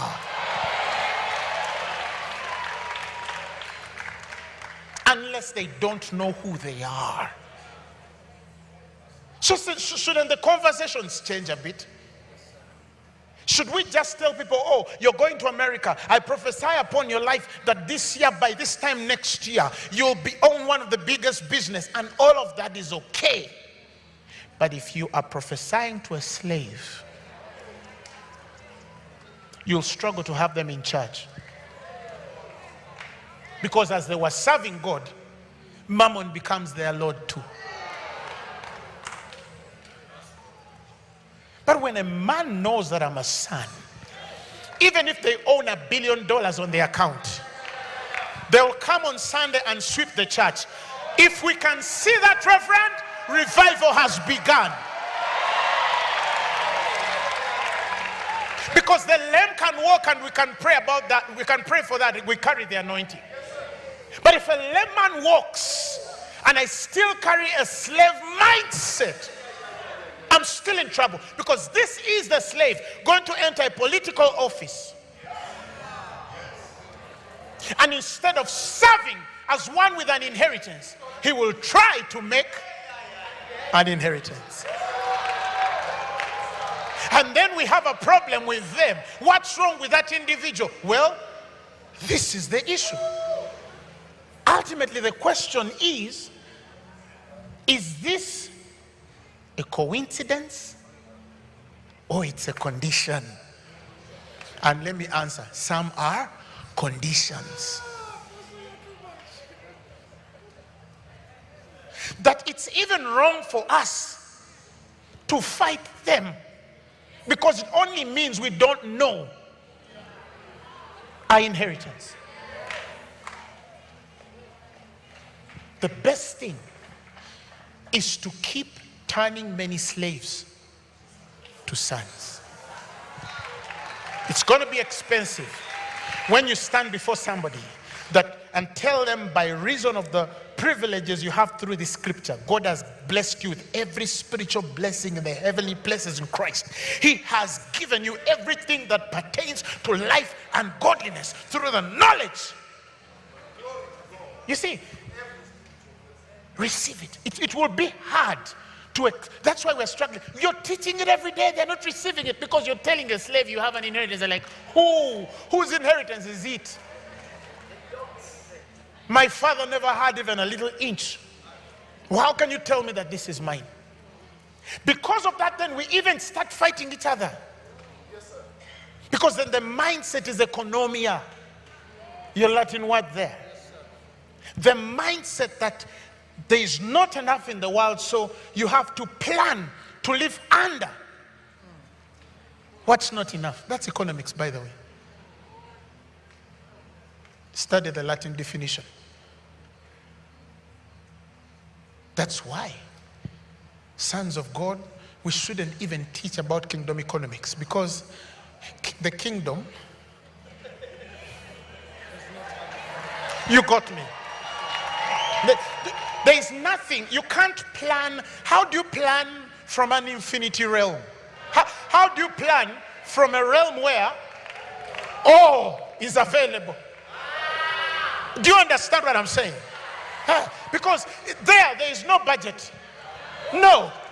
The currency is Pashakatalaba, Ribado Zigatalapate Kalapa. Whether I'm Kikuyu or I'm a Kamba, whether I'm a Ugandan or I'm from Fiji, whether I have a university degree or I don't have a certificate, there is a place where I can stand and get a hold of the promise.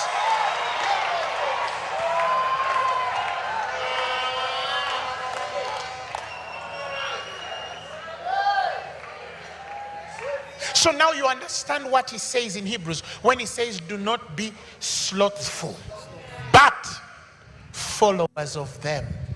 Who through what? Have what? Who have obtained the promises. Do not be nothros, but followers.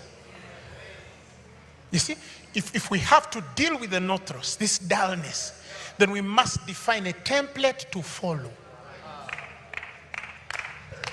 That when we have a conversation of church finance, can we have an agreeable conversation?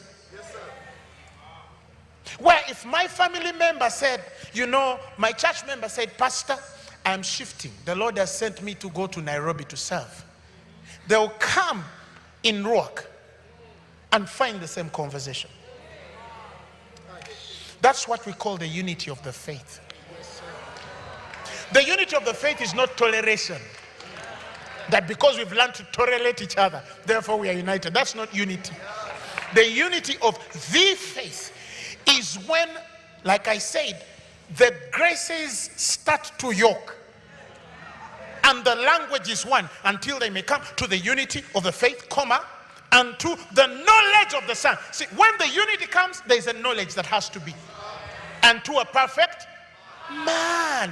And to the measure of the stature, now the conversation of the fullness comes in, Pastor Poju. Because before that, then we cannot have a conversation of the fullness. But yet we are claiming, as the scriptures have said, that is the fullness that filleth all things. It pleased the Father, and in him all the fullness of God should dwell bodily. But he has told us there's a process to that fullness. The templates must reconcile. And let me promise you, we are not all going to agree. But the righteousness on our lives will make them walk in peace with us. You remember what the Bible says? Isn't it your Bible? Isn't it your Bible? Is it my Bible? Oh. That when a man walks with God, he makes even his enemies to be at peace with him. But they are still enemies. Yeah, no, they have not changed. They still have an issue with you, but they keep their peace. Why? Because the fruit on your life, they can't explain away. Hey! Somebody shout hallelujah.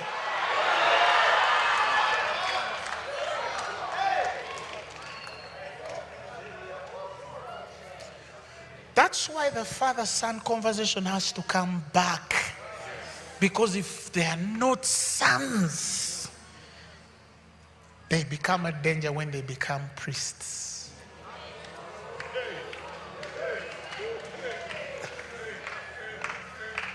From mountain to pulpit. God told me, go and save my people. Am I communicating?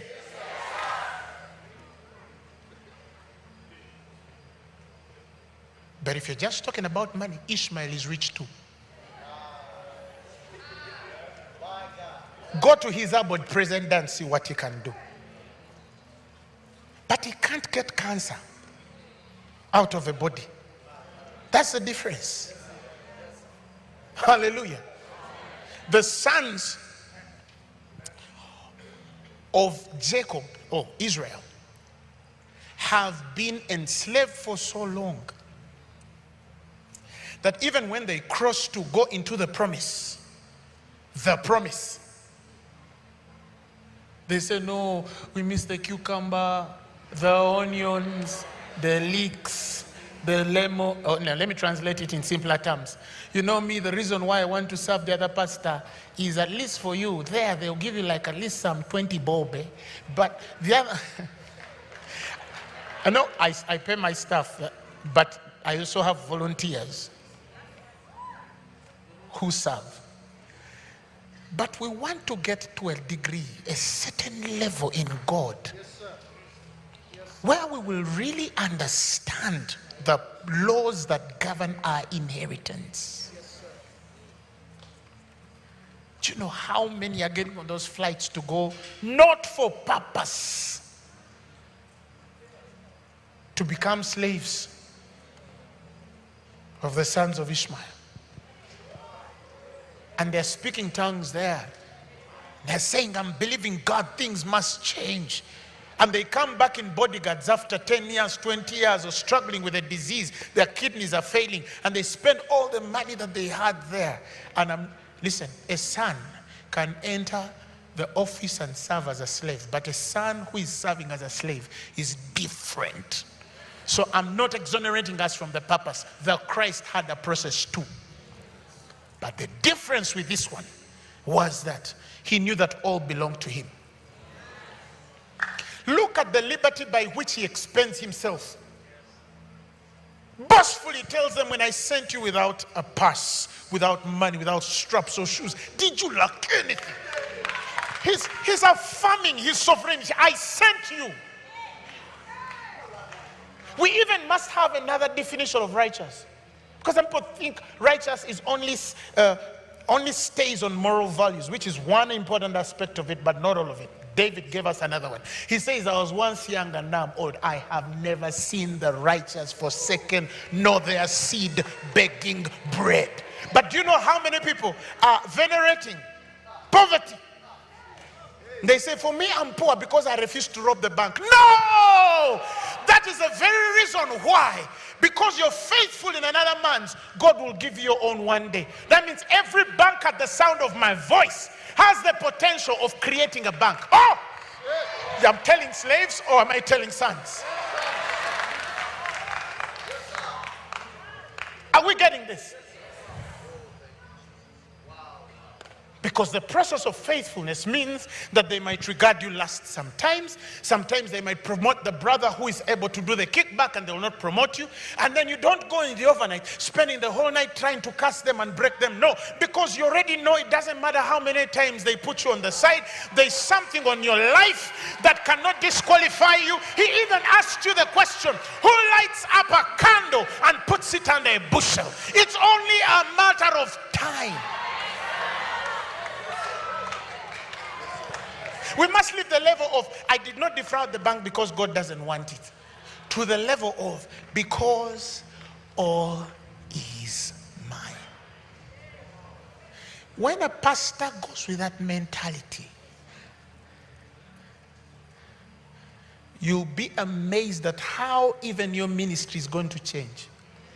Even how people walk into the church. You'll be shocked. Because no slave wants to be taught by another slave.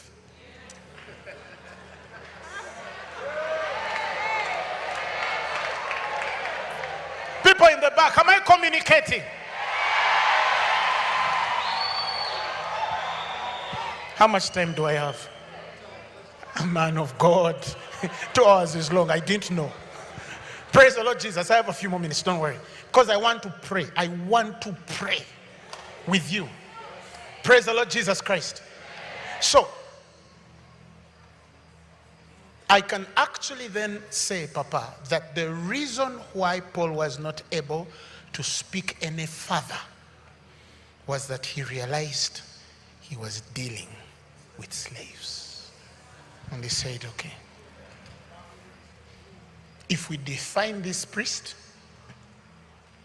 to a slave, we're frustrating every law that governs inheritances. Every law that governs inheritances. Now, I find for most of the part that when you walk to a millionaire in dollars or billionaire in dollars, and your message is still, God can provide for your fees.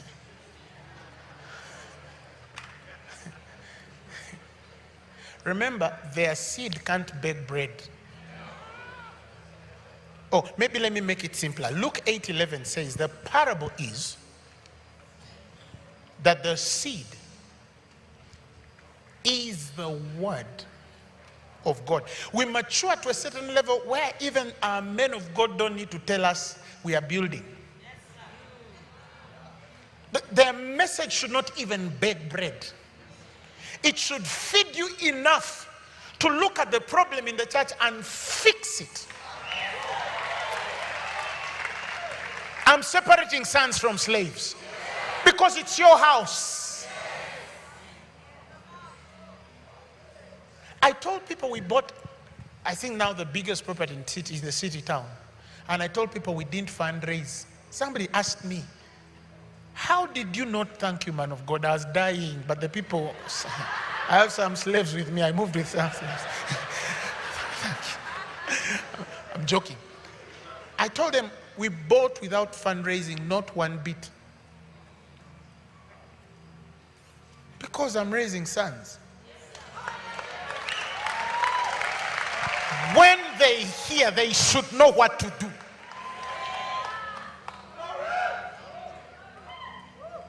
They should know what to do. And let me also caution some pastors. I've realized that 90% of our counseling sessions are full of slaves.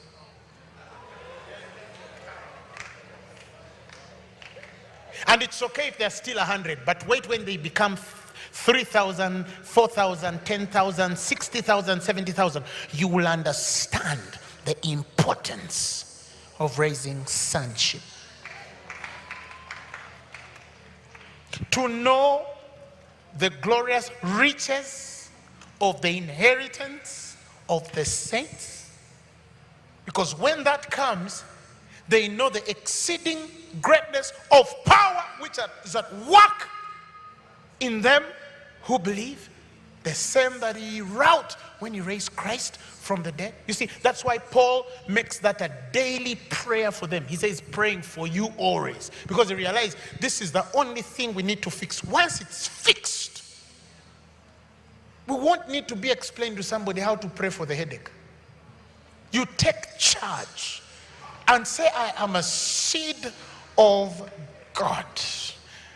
In him I live, move, and have my own being. Now, understanding that you live in him, and then you come to me for counseling that they're sending witchcraft. You have to explain to me how it went through him in whom you live. Do you understand? You have to explain to me how the witchcraft bypassed Jesus in him in whom you live, move, and have your own being. Went through his person and then came to attack you and afflict you. No! It doesn't mean that the attack is not there, but it also means that I know who I am. The attack comes, but it has come to meet another person. Are you hearing me? We are still talking about generational. My goodness. If any man be in Christ, he's a new creature. Behold, the old is past, and now the new, and all things are of God. My kidneys are of God. My liver is of God. My business is of God. My children are of God. My ministry is of God. We don't have conversations of we are under attack. No, they're the ones who are under attack. For he says, on this rock I will build my church, and the gates of hell shall not prevail against it. Where is the wall? At the gates of hell, not my gate. Tell your neighbor, I'm the dangerous one.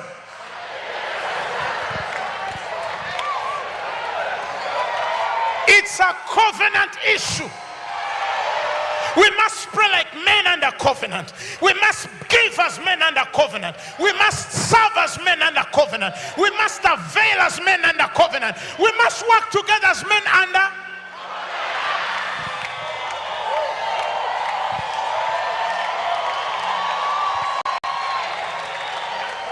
You heard Pastor Pojo explaining about covenant practice. I also had a story like that. A man of God went on television and abused me.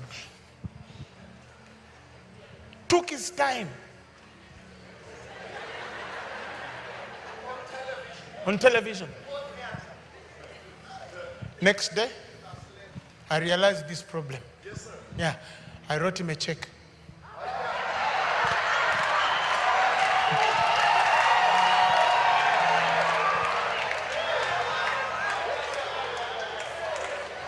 It's a covenant issue.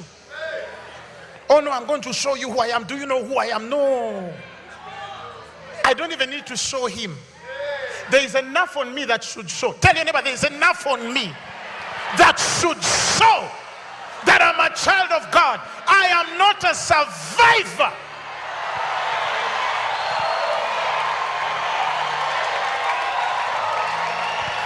So because I'm a man under covenant, I knew that I just needed to put coals of fire on his head.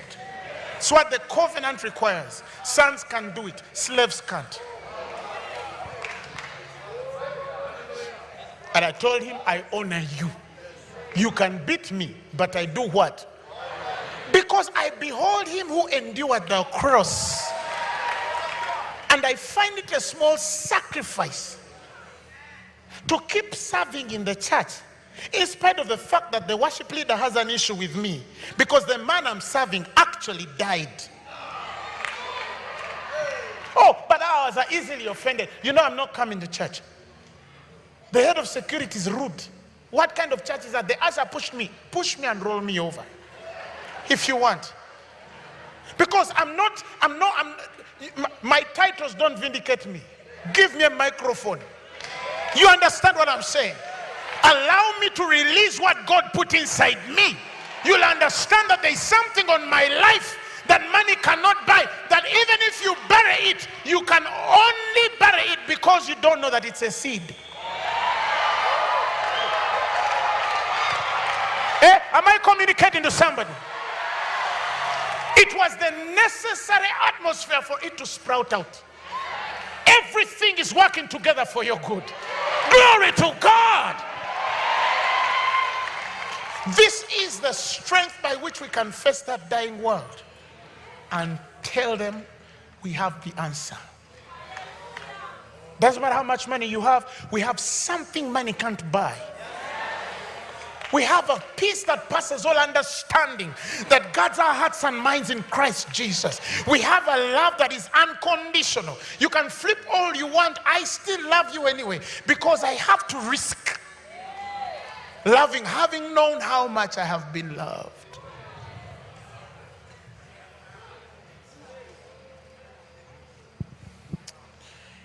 When sons pray, it's different from when slaves pray. Because slaves pray with wants. Oh God, I went to Rhema Feast because I need a breakthrough. We can pray for that breakthrough. But a time has to come in the reconciliation of all things. The language of the Spirit brings us together. He says, you don't come with problems. You come with a psalm. You come with a hymn. You come with a revelation. Because all of us are gathering to put fire together, to set ablaze the next phase of the gospel, because we know how to fix our issues. Pain is there, you fix it. Glory to God. Witchcraft comes. I told a story in Ethiopia, let me share. I've just remembered. One time we had this witch doctor, famous witch doctor. He was known in Mukono. Everybody feared him. He kills people. He does all these things. And then we used to do, so our church was just next to his. Oh yeah, we were loud, and I'm sorry. But the guy wanted to revenge once. And then on a very special day, he got speakers this big, faced them on the church building. 1 meter away. Boom, boom, boom, boom, boom, boom, boom, boom. One minister ministered, finished. It was my turn. Do you think we're hearing anything in the house? Nothing. Where's Apostle Emma? I got that man. Come, bring your brown face. I got, faith is the substance of things hoped for. So, Apostle Emma, I got this fellow. What did I tell you when I held your hand? You asked me to show me power. I told him, come and I show you power. I held his hand like this and I told him, come and I show you power. We reached where the man was, where the music was. What happened? The music just stopped and the machines burnt. And what happened? The man ran mad. Immediately, instant. Not, we shall try next week. No, the machines got burnt. And the man instantly ran mad. Now his wife started coming to plead with me to release him. After I released him, he started telling everyone there is another witch doctor in town. Yeah. Yeah, tell your neighbor, yeah. I'm a child of God.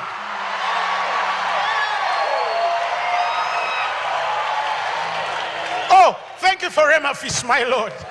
Thank you for Rhema Feast, my God. Do you understand what I'm saying? What if it doesn't work the first time? Keep doing it. Not as a slave trying to earn an inheritance, but as a child who knows that these are the privileges of a son. Oh, I thank God that I got a visa to America. No, America is blessed that I got its visa. Am I arrogant? Do you understand what I'm saying? He says, Savior shall come from Zion, not America. Tell your neighbor, know who you are. Know who you are. Know who you are. I could speak the whole night. I want to pray. No, I want to pray. I want to pray.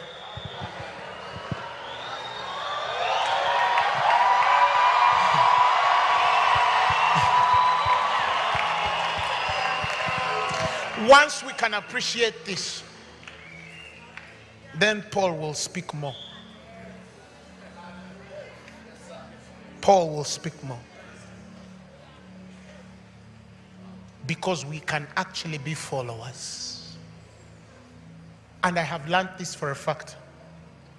When I understood the place of sonship, even how graces were exchanged became so easy for me.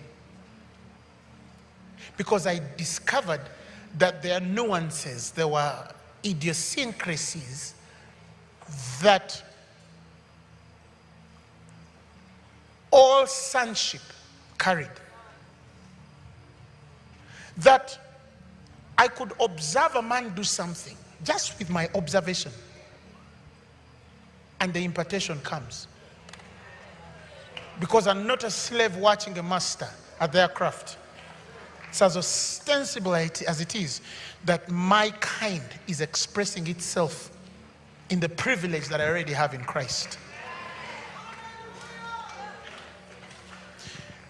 I can move with my daughter tonight, but there are times I instruct her, just look at her and she knows Daddy is saying this. You remember when the scripture says he shall guide thee with his eye? That he looks one way and you know this is what he's saying. I have learned even those intonations and inflections of the anointed, that I can study a man with a higher grace and I can easily receive even in the smallest, slightest thing you least expect, because they don't need to say or even teach a topic. It's something that connects me in language. It's bigger than what they can act. I can receive from a man even if they didn't demonstrate physically. I can observe their spirit and connect instantly, because I see that it's all one body. Now you see the conversation of unity here. It goes beyond let's get together so the president can. The time has come where we shouldn't even be unified by political voices. No. A time should come where your father calls you and you know it's your father. Are we following what I'm saying? We must have these conversations. If these conversations don't come, especially in the younger generation, we don't have them. They will not appreciate the process. They will not even do a fraction of what you went through. You are moving with promise, but there was a giving of yourself because you saw a city whose builder and founder was God. Once we can state it right, the way our businesses will look, the way our ministries will look, our finances, our marriages, our children, everything will start to reveal something that will cause them to come just to see. We won't even need to invite them. They will invite themselves. They shall come and get a hold of us and say, let us go with you. For we have heard that the Lord is with you. And fathers, the Bible says that he that brings up a slave, a servant diligently, he shall have him become a son at length. That sometimes there is a necessity of the maturity in the fathering spirit to understand what it means to be delicate in changing the slave to the son. We shouldn't attack, criticize, fight. No, we should handle them slowly and bring them to become sons. This was the son priest, and that's who you are. Let's raise our voices and speak to God. Jehovah is your name. The Spirit of God is here. Something is about to happen. I feel a heavy impartation. I feel a very heavy impartation. Mighty warrior, great in battle, Jehovah is your name. Come on, let's sing it.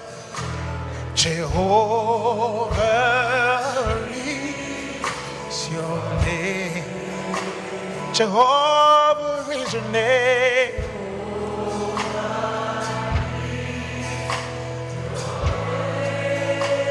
You are mighty warrior. Mighty warrior. Great in battle. Jehovah is your name. You are mighty warrior. And yes, you are great. Jehovah,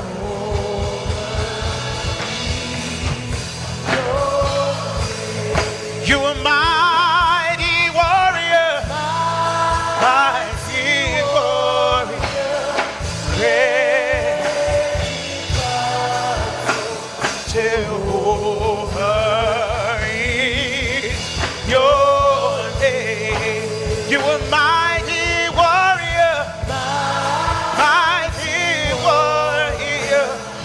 great in battle, Jehovah is your name. I will exclaim, our God is mighty. We'll lift up your name, for you are holy. Sing it again, all honor and glory. In adoration, we bow before your praise. I will exclaim, our God is mighty. We lift up your name. For you are holy, Lord. Sing it again. Oh, Lord, and Lord, in adoration. Hey, we bow before your throne.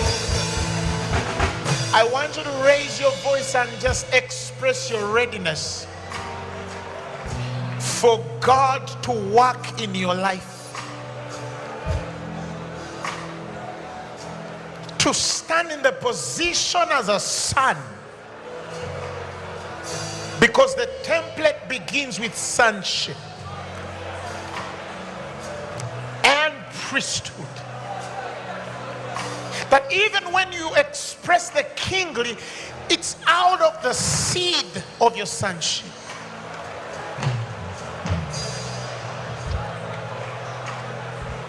Heavenly Father, move among us in this dispensation. We are ready. We are ready. Somebody open your mouth and let's pray. Shataka pragatala palalele goze. Riba zombra gatele badega zobra katalapa. Jire keseketele pradega ramantele paladega rabarade. Robo zigatala marandele ketele palaketele pa. This is indeed the time and the season. The spirit of delay is no more. You cannot continue running around the same cycle, repeating the same thing, but without the results of your inheritance.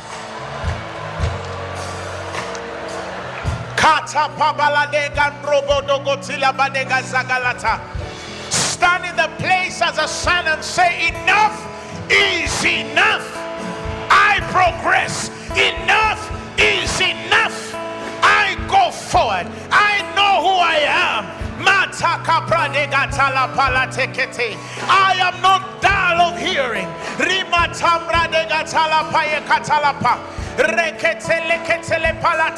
I'm not from the womb of a slave. I'm not from the womb of a concubine.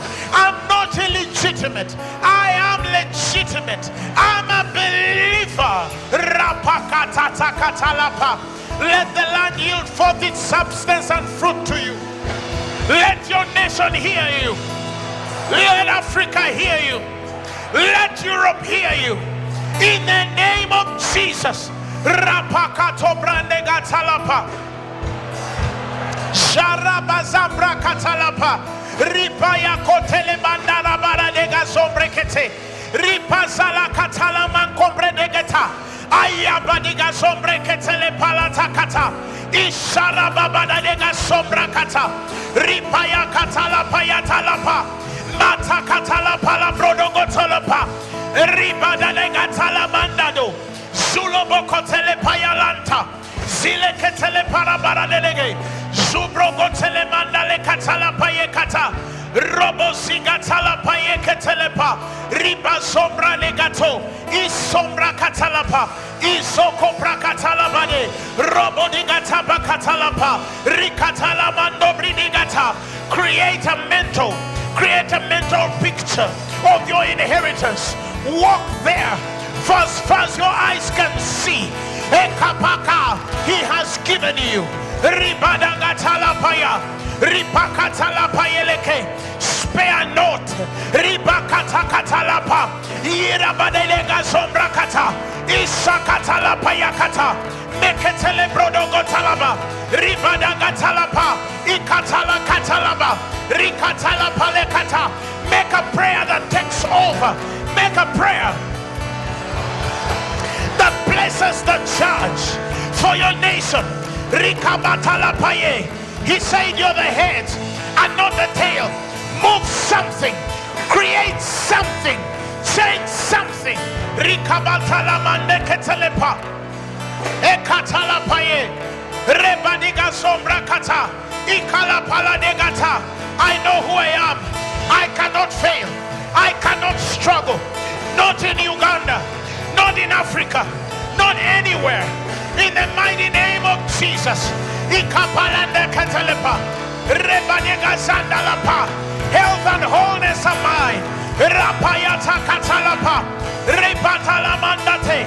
Sobra katalapaya. Zilebadadigata. Ikapalanda katalepa.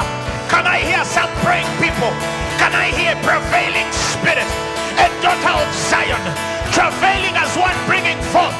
I feel somebody is giving birth this hour to something eye has not seen, ear has not heard. You didn't come all the way to be entertained. You came to be changed. You came to be transformed. You came to move something. You're not going back the same again. Rapakatatiba, sombra katala palata, ikarabadiga sombrekete. This is the revelation of the 10 lepers. That the 9 went to Aaron, the 1 went back to Melchizedek, and the Bible says one were healed, the one was made whole. The revelation of this order will make you whole. Nothing broken, nothing missing. Remember, the Bible tells us that he was a stranger, he was a Samaritan. And the 9 were Jews. They got lost in bloodline, and one man connected by faith. This doesn't matter who your father is, who your mother is, how many degrees are on your head. It matters what you're ready to believe God for. Rapakata, Sumbra Katalapa, Erikatalapata, Shila Katalambrakata. Oh, to love you. Oh, to love you. Oh, to love you more and more. Oh, to love you. Oh, to love you. Oh, to love you more and more.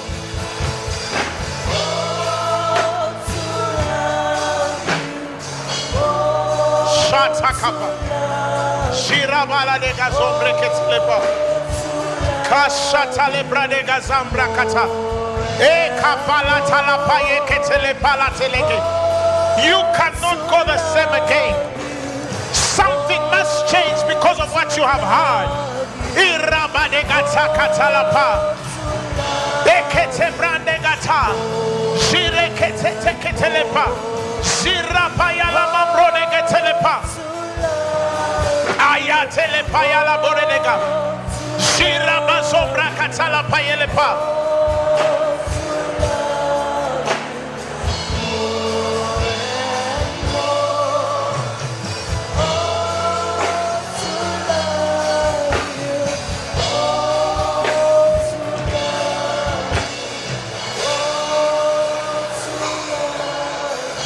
Thank you, Jesus. I still have a few minutes on my time. I think I'll even leave more. But I feel I need to pray for 2 or 3 categories of people. Number one, there are people here who have been feeling that they are ready to bring forth. That there is something that the person I'm talking to knows themselves. As a matter of fact, the power of God right now is confirming my words. There are people who are just on the verge, and this is the moment you are getting commissioned. Power of the Holy Ghost!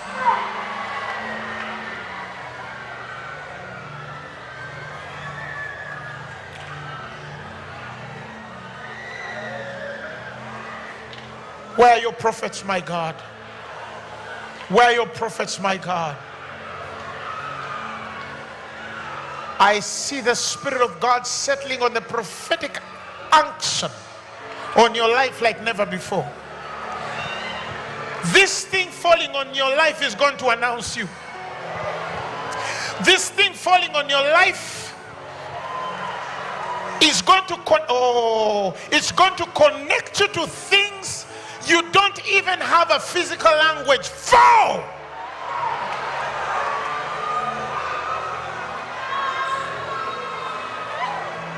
The apostolic voices that have been silenced tonight by reason of the office, may God connect you to the next phase of your ministry. I'm talking to people who know that they've waited. Even in this conference, you told God, this is the conference to define me. Receive that anointing right now.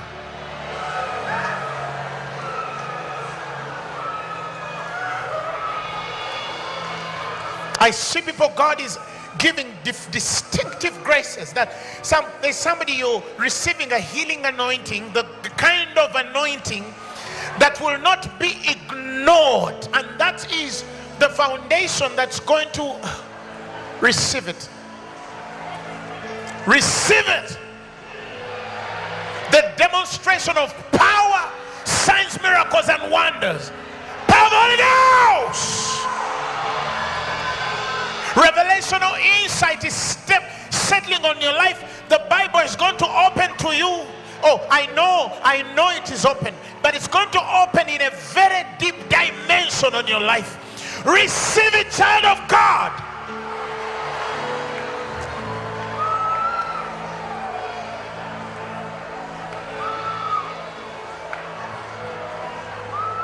Do you know there are people here who are seeing angels? I see angelic hosts, and the Lord is opening the eyes of some people here. I see them, they're here. And some people are seeing them now. Some people are receiving assignments now. Power of the Holy Ghost.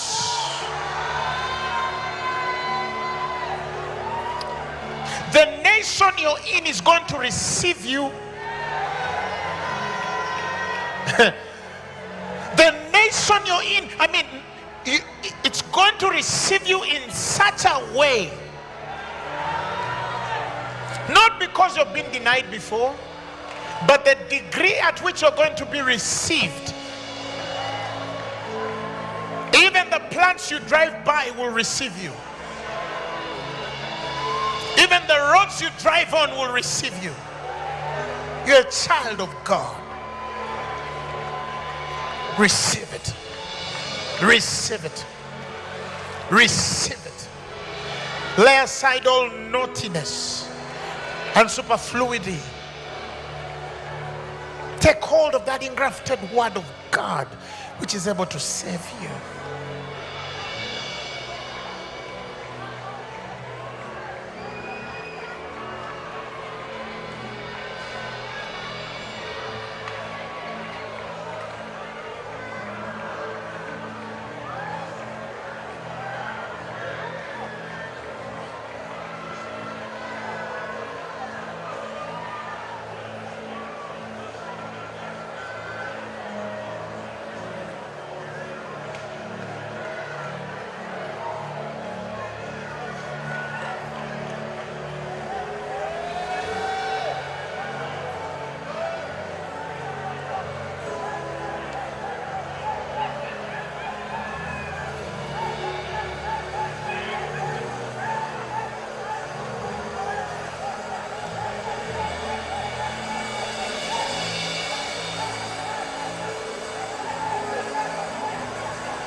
The next group of people I feel led to pray for, I hear the Spirit of God say that there are people here who feel that even though you're moving, there's things you lost in the past that need to be redeemed. That it's one thing to be ushered into what God has called you, but it's another to redeem what was lost. Things that were not supposed to be lost. Power of the Holy Ghost.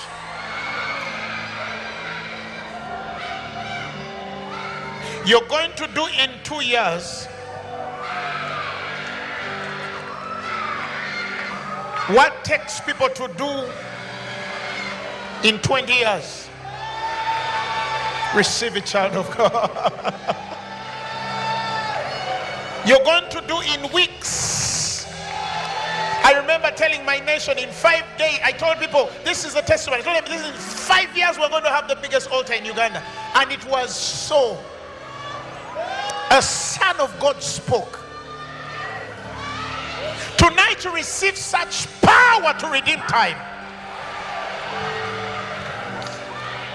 Ministers listening to me, in a very short time, your ministry is going to explode at a speed.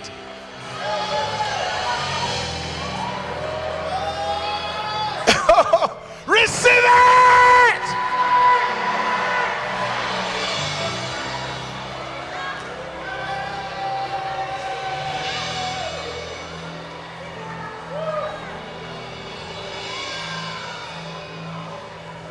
More, Lord, more. More. More. Somebody wants more. Give them more. Give them more. They're hungry. Fill them. Fill them. Fill them. Fill them.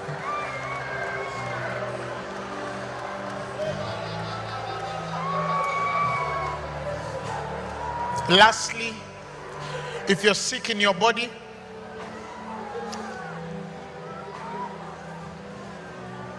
just receive your healing. Just receive it. If you came with a swelling, it is disappearing right now. If you came with a deaf ear, it is opening right now. If you came, somebody, if you came with a back issue, anybody with a back issue, whether you're wearing something, take it off and check your back. God is healing you. If you're wearing something in your neck, take it out. God is healing you. Somebody came with joint issues, you could not bend, God is healing you. Somebody came short-sighted, you couldn't even read on the screen, God is healing you. God is healing people right now. If you came with a clutch, put it aside and just walk. Just walk. The anointing is here. The anointing is here. If anybody came with a clutch, touch them and tell them walk. Walk. You don't even need any prayers. Do we have a miracle there? Huh? Let me see the clutch up. Oh, what is that? Walk, walk. Come with the clutch. Come with the clutch. Come on, let's celebrate Jesus. Where is the person? Over again, I give my life. Walk, walk, walk. Come on, somebody celebrate Jesus. Celebrate Jesus. Celebrate Jesus. Celebrate Jesus. The devil is a liar. If you have a clutch, get up and walk. If you're in a wheelchair, get up and walk. In the name of Jesus. Thank you, Holy Spirit. Thank you, Lord. Listen, somebody's ear has opened. If you come with a deaf ear and you're hearing like your ear is open, come quickly, quickly, quickly. Somebody came with a swelling. That swelling has left. It was in your stomach, it has left. If you came with anything, in the corset, in your neck, legs, you check yourself and take it off and check your body. This atmosphere is healing. Miracles are actually happening. This very second. Do I have a testimony? Check yourself. Check yourself and run here. Run here. If you have a miracle, something has happened, pain left, run here. I want 3 or 4 testimonies. Don't walk, run. I feel a deaf ear has opened. Your name is Yahweh. Your name is Yah. Come if you have a miracle. I know somebody has a testimony. Run, run, run here. If you have a missing tooth and you want it to grow, in the name of Jesus, we command that teeth to grow. Lick your gum where that tooth was not. If it grows, run here. Give the Lord a malleable praise. Look what God has done. See what God has done. Somebody shout amen. Another miracle. Another miracle. Run here, run here. The devil is a liar. Run here. If you have a corset in your back, take it out. If you have anything on your neck, take it off and check yourself. I feel it. Run, run. If you have a miracle, run. I have 9 minutes. 9 minutes. 9 minutes. Come, come, come, come. You need to testify. Thank you, Lord. Fibroids are healing now. Now, this very second. You check if you have a fibroid.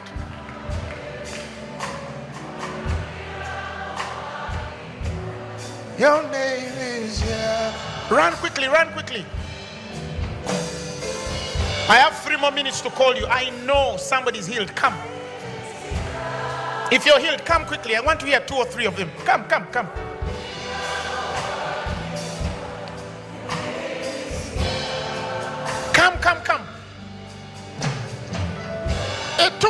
have grown here.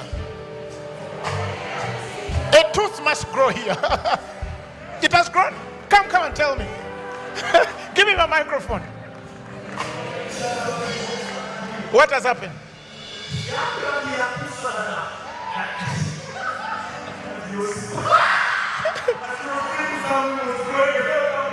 Receive it in Jesus' name. Can I hear this woman's testimony? Yes. What has God done for you? I could not walk. I got accident, car over several times. All got broken. They put me to receive me. So now when you were praying, I felt something hit on my leg and I started. Give me your right hand. Give me your right hand. Receive that healing and you're going to heal many. In Jesus' name. God bless you. You're not going back your cane. I'm going to keep that. These are Rhema Feast paraphernalia. God bless you. What's your name? Malaika. And God is going to use you to heal the sick. Amen. Yeah. I received it. You received it when I was saying it. Yes. What's your second name? Malaika. What's the meaning of the second name? What's the meaning of, no, Malaika is one, but what's the other name? Nadine comes from etymologist, it means hope. It means hope. Yeah. Good name. God bless you. Yes, quickly. Can we hear a few testimonies? Yes. My wrist was hurting. I'm a dentist and I was finding it hard to work. And now... How long has it been? Maybe 6 weeks now. Oh, God bless you. Dentist. Yes. Run quickly. I feel the testimonies. God is still healing. Until we leave this ground, miracles are going to be happening. Yes? I had a cyst on my left side of my ovary. That was very painful. And when we prayed, it's gone. I don't have to. Somebody celebrate Jesus! God bless you, Mama. Yes. An ankle bracelet. Listen, you had a... An ankle bracelet. I couldn't stamp my feet. It was too painful. But now I'm not in pain. No, run. Don't even walk, run. Glory to God. Yes. What has God done? Praise God. Praise God again. My name is Mary Nyambura. When I saw you, Pastor Apostle Grace, I had a broken rib. I couldn't stand. And I didn't have a job, but I was cold. What happened to your hip? What has God done? God has healed my rib. It was a broken rib? Yeah. When did you break it? I couldn't bend, but now I can. You're healed, and God is going to get you a job in Jesus' name. Hallelujah. Hallelujah. I want to give her some money. Give me my bag. I want to release you into wealth.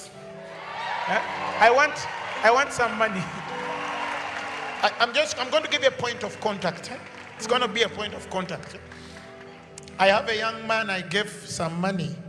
The Lord had told me that he was going in real estate. He was going to be the best real estate, one of the richest. And I gave him a very small amount of money as a point of contact. This one, you don't eat it. This one, you remind God that your son agreed with me, your daughter, concerning my wealth. Oh, the line is very long. Can we listen to like only 2? Yes. Yes, June, I've had... I wish the pastors weren't asking, such that you just tell me, because I would even prefer the pastors telling me. Yeah? Yes, I've had knee pain for a whole year. Knee pain? Yes, on this right knee. And I went to the doctors, they did the x-ray, nothing was found. So the next option was to go to an orthopedic surgeon. But I kept on telling God I need my healing. So when you're talking about sonship, I told God to release me from the slavery mentality. And no one can live from Somebody shout amen! That is Rhema Feast. Yes. Tell me. Huh? Give me my microphone. Is this mic? Give him that one. His left ear was not hearing, but now he can hear perfectly well. Close your left ear. Yes, Close sir. the other one. Close the other one. Huh? Actually, you close it, Mama. Come and hold them. Both. Close this one only. Now, you come. Whatever you do, the times you clap, you should clap. I can hear.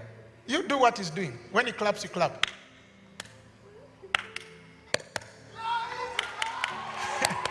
God bless you. How many years was it? 5. Childhood. Since childhood. Oh my God. God bless you. God bless you. She had fibroids, they just disappeared. Fibroids have disappeared. Somebody shout amen. God bless you. Her right hand was stiff and was not working. Now it's working. How long has it not been working? Hey, for a long time. How long? For some 6 months. It couldn't go up. Yeah. Put up both hands. I want to release an anointing on your life. Thank you. Receive the grace that changes the world. God bless you. Yes. Hallelujah. God bless you.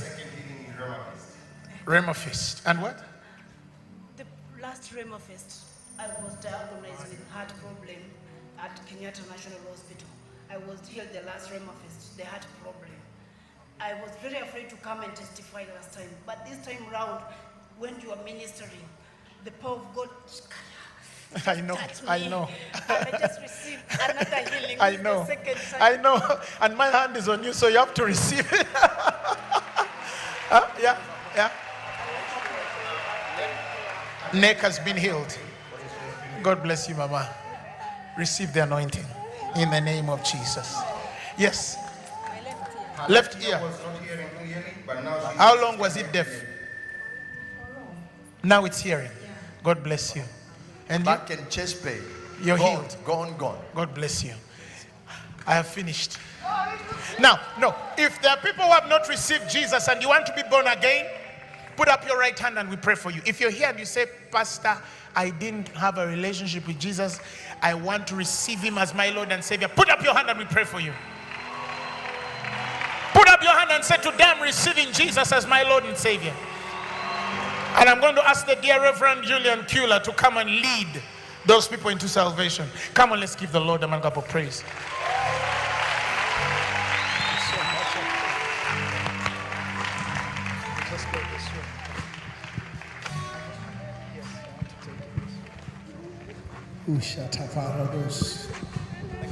If you put up your hand for salvation, please put it up. I want to see it high.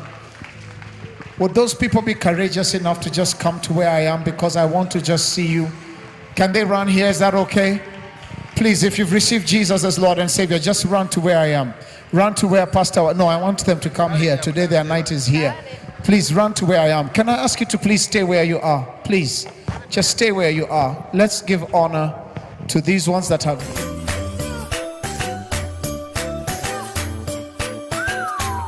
Farodhi TV, wega umagana mushie.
as Lord and Savior. Lift up your hands. Are those people coming for? My goodness, there are more coming. Come. I don't want to close until I pray for you. Let them come. You're the VIPs tonight. Hallelujah. Jesus. What a privilege and honor. I want you to pray this prayer after me. I want you to pray this prayer with me. Come, come, come. They are coming. You're too important. I'm going to wait for you. Tomorrow morning, Apostle Selman is going to be here.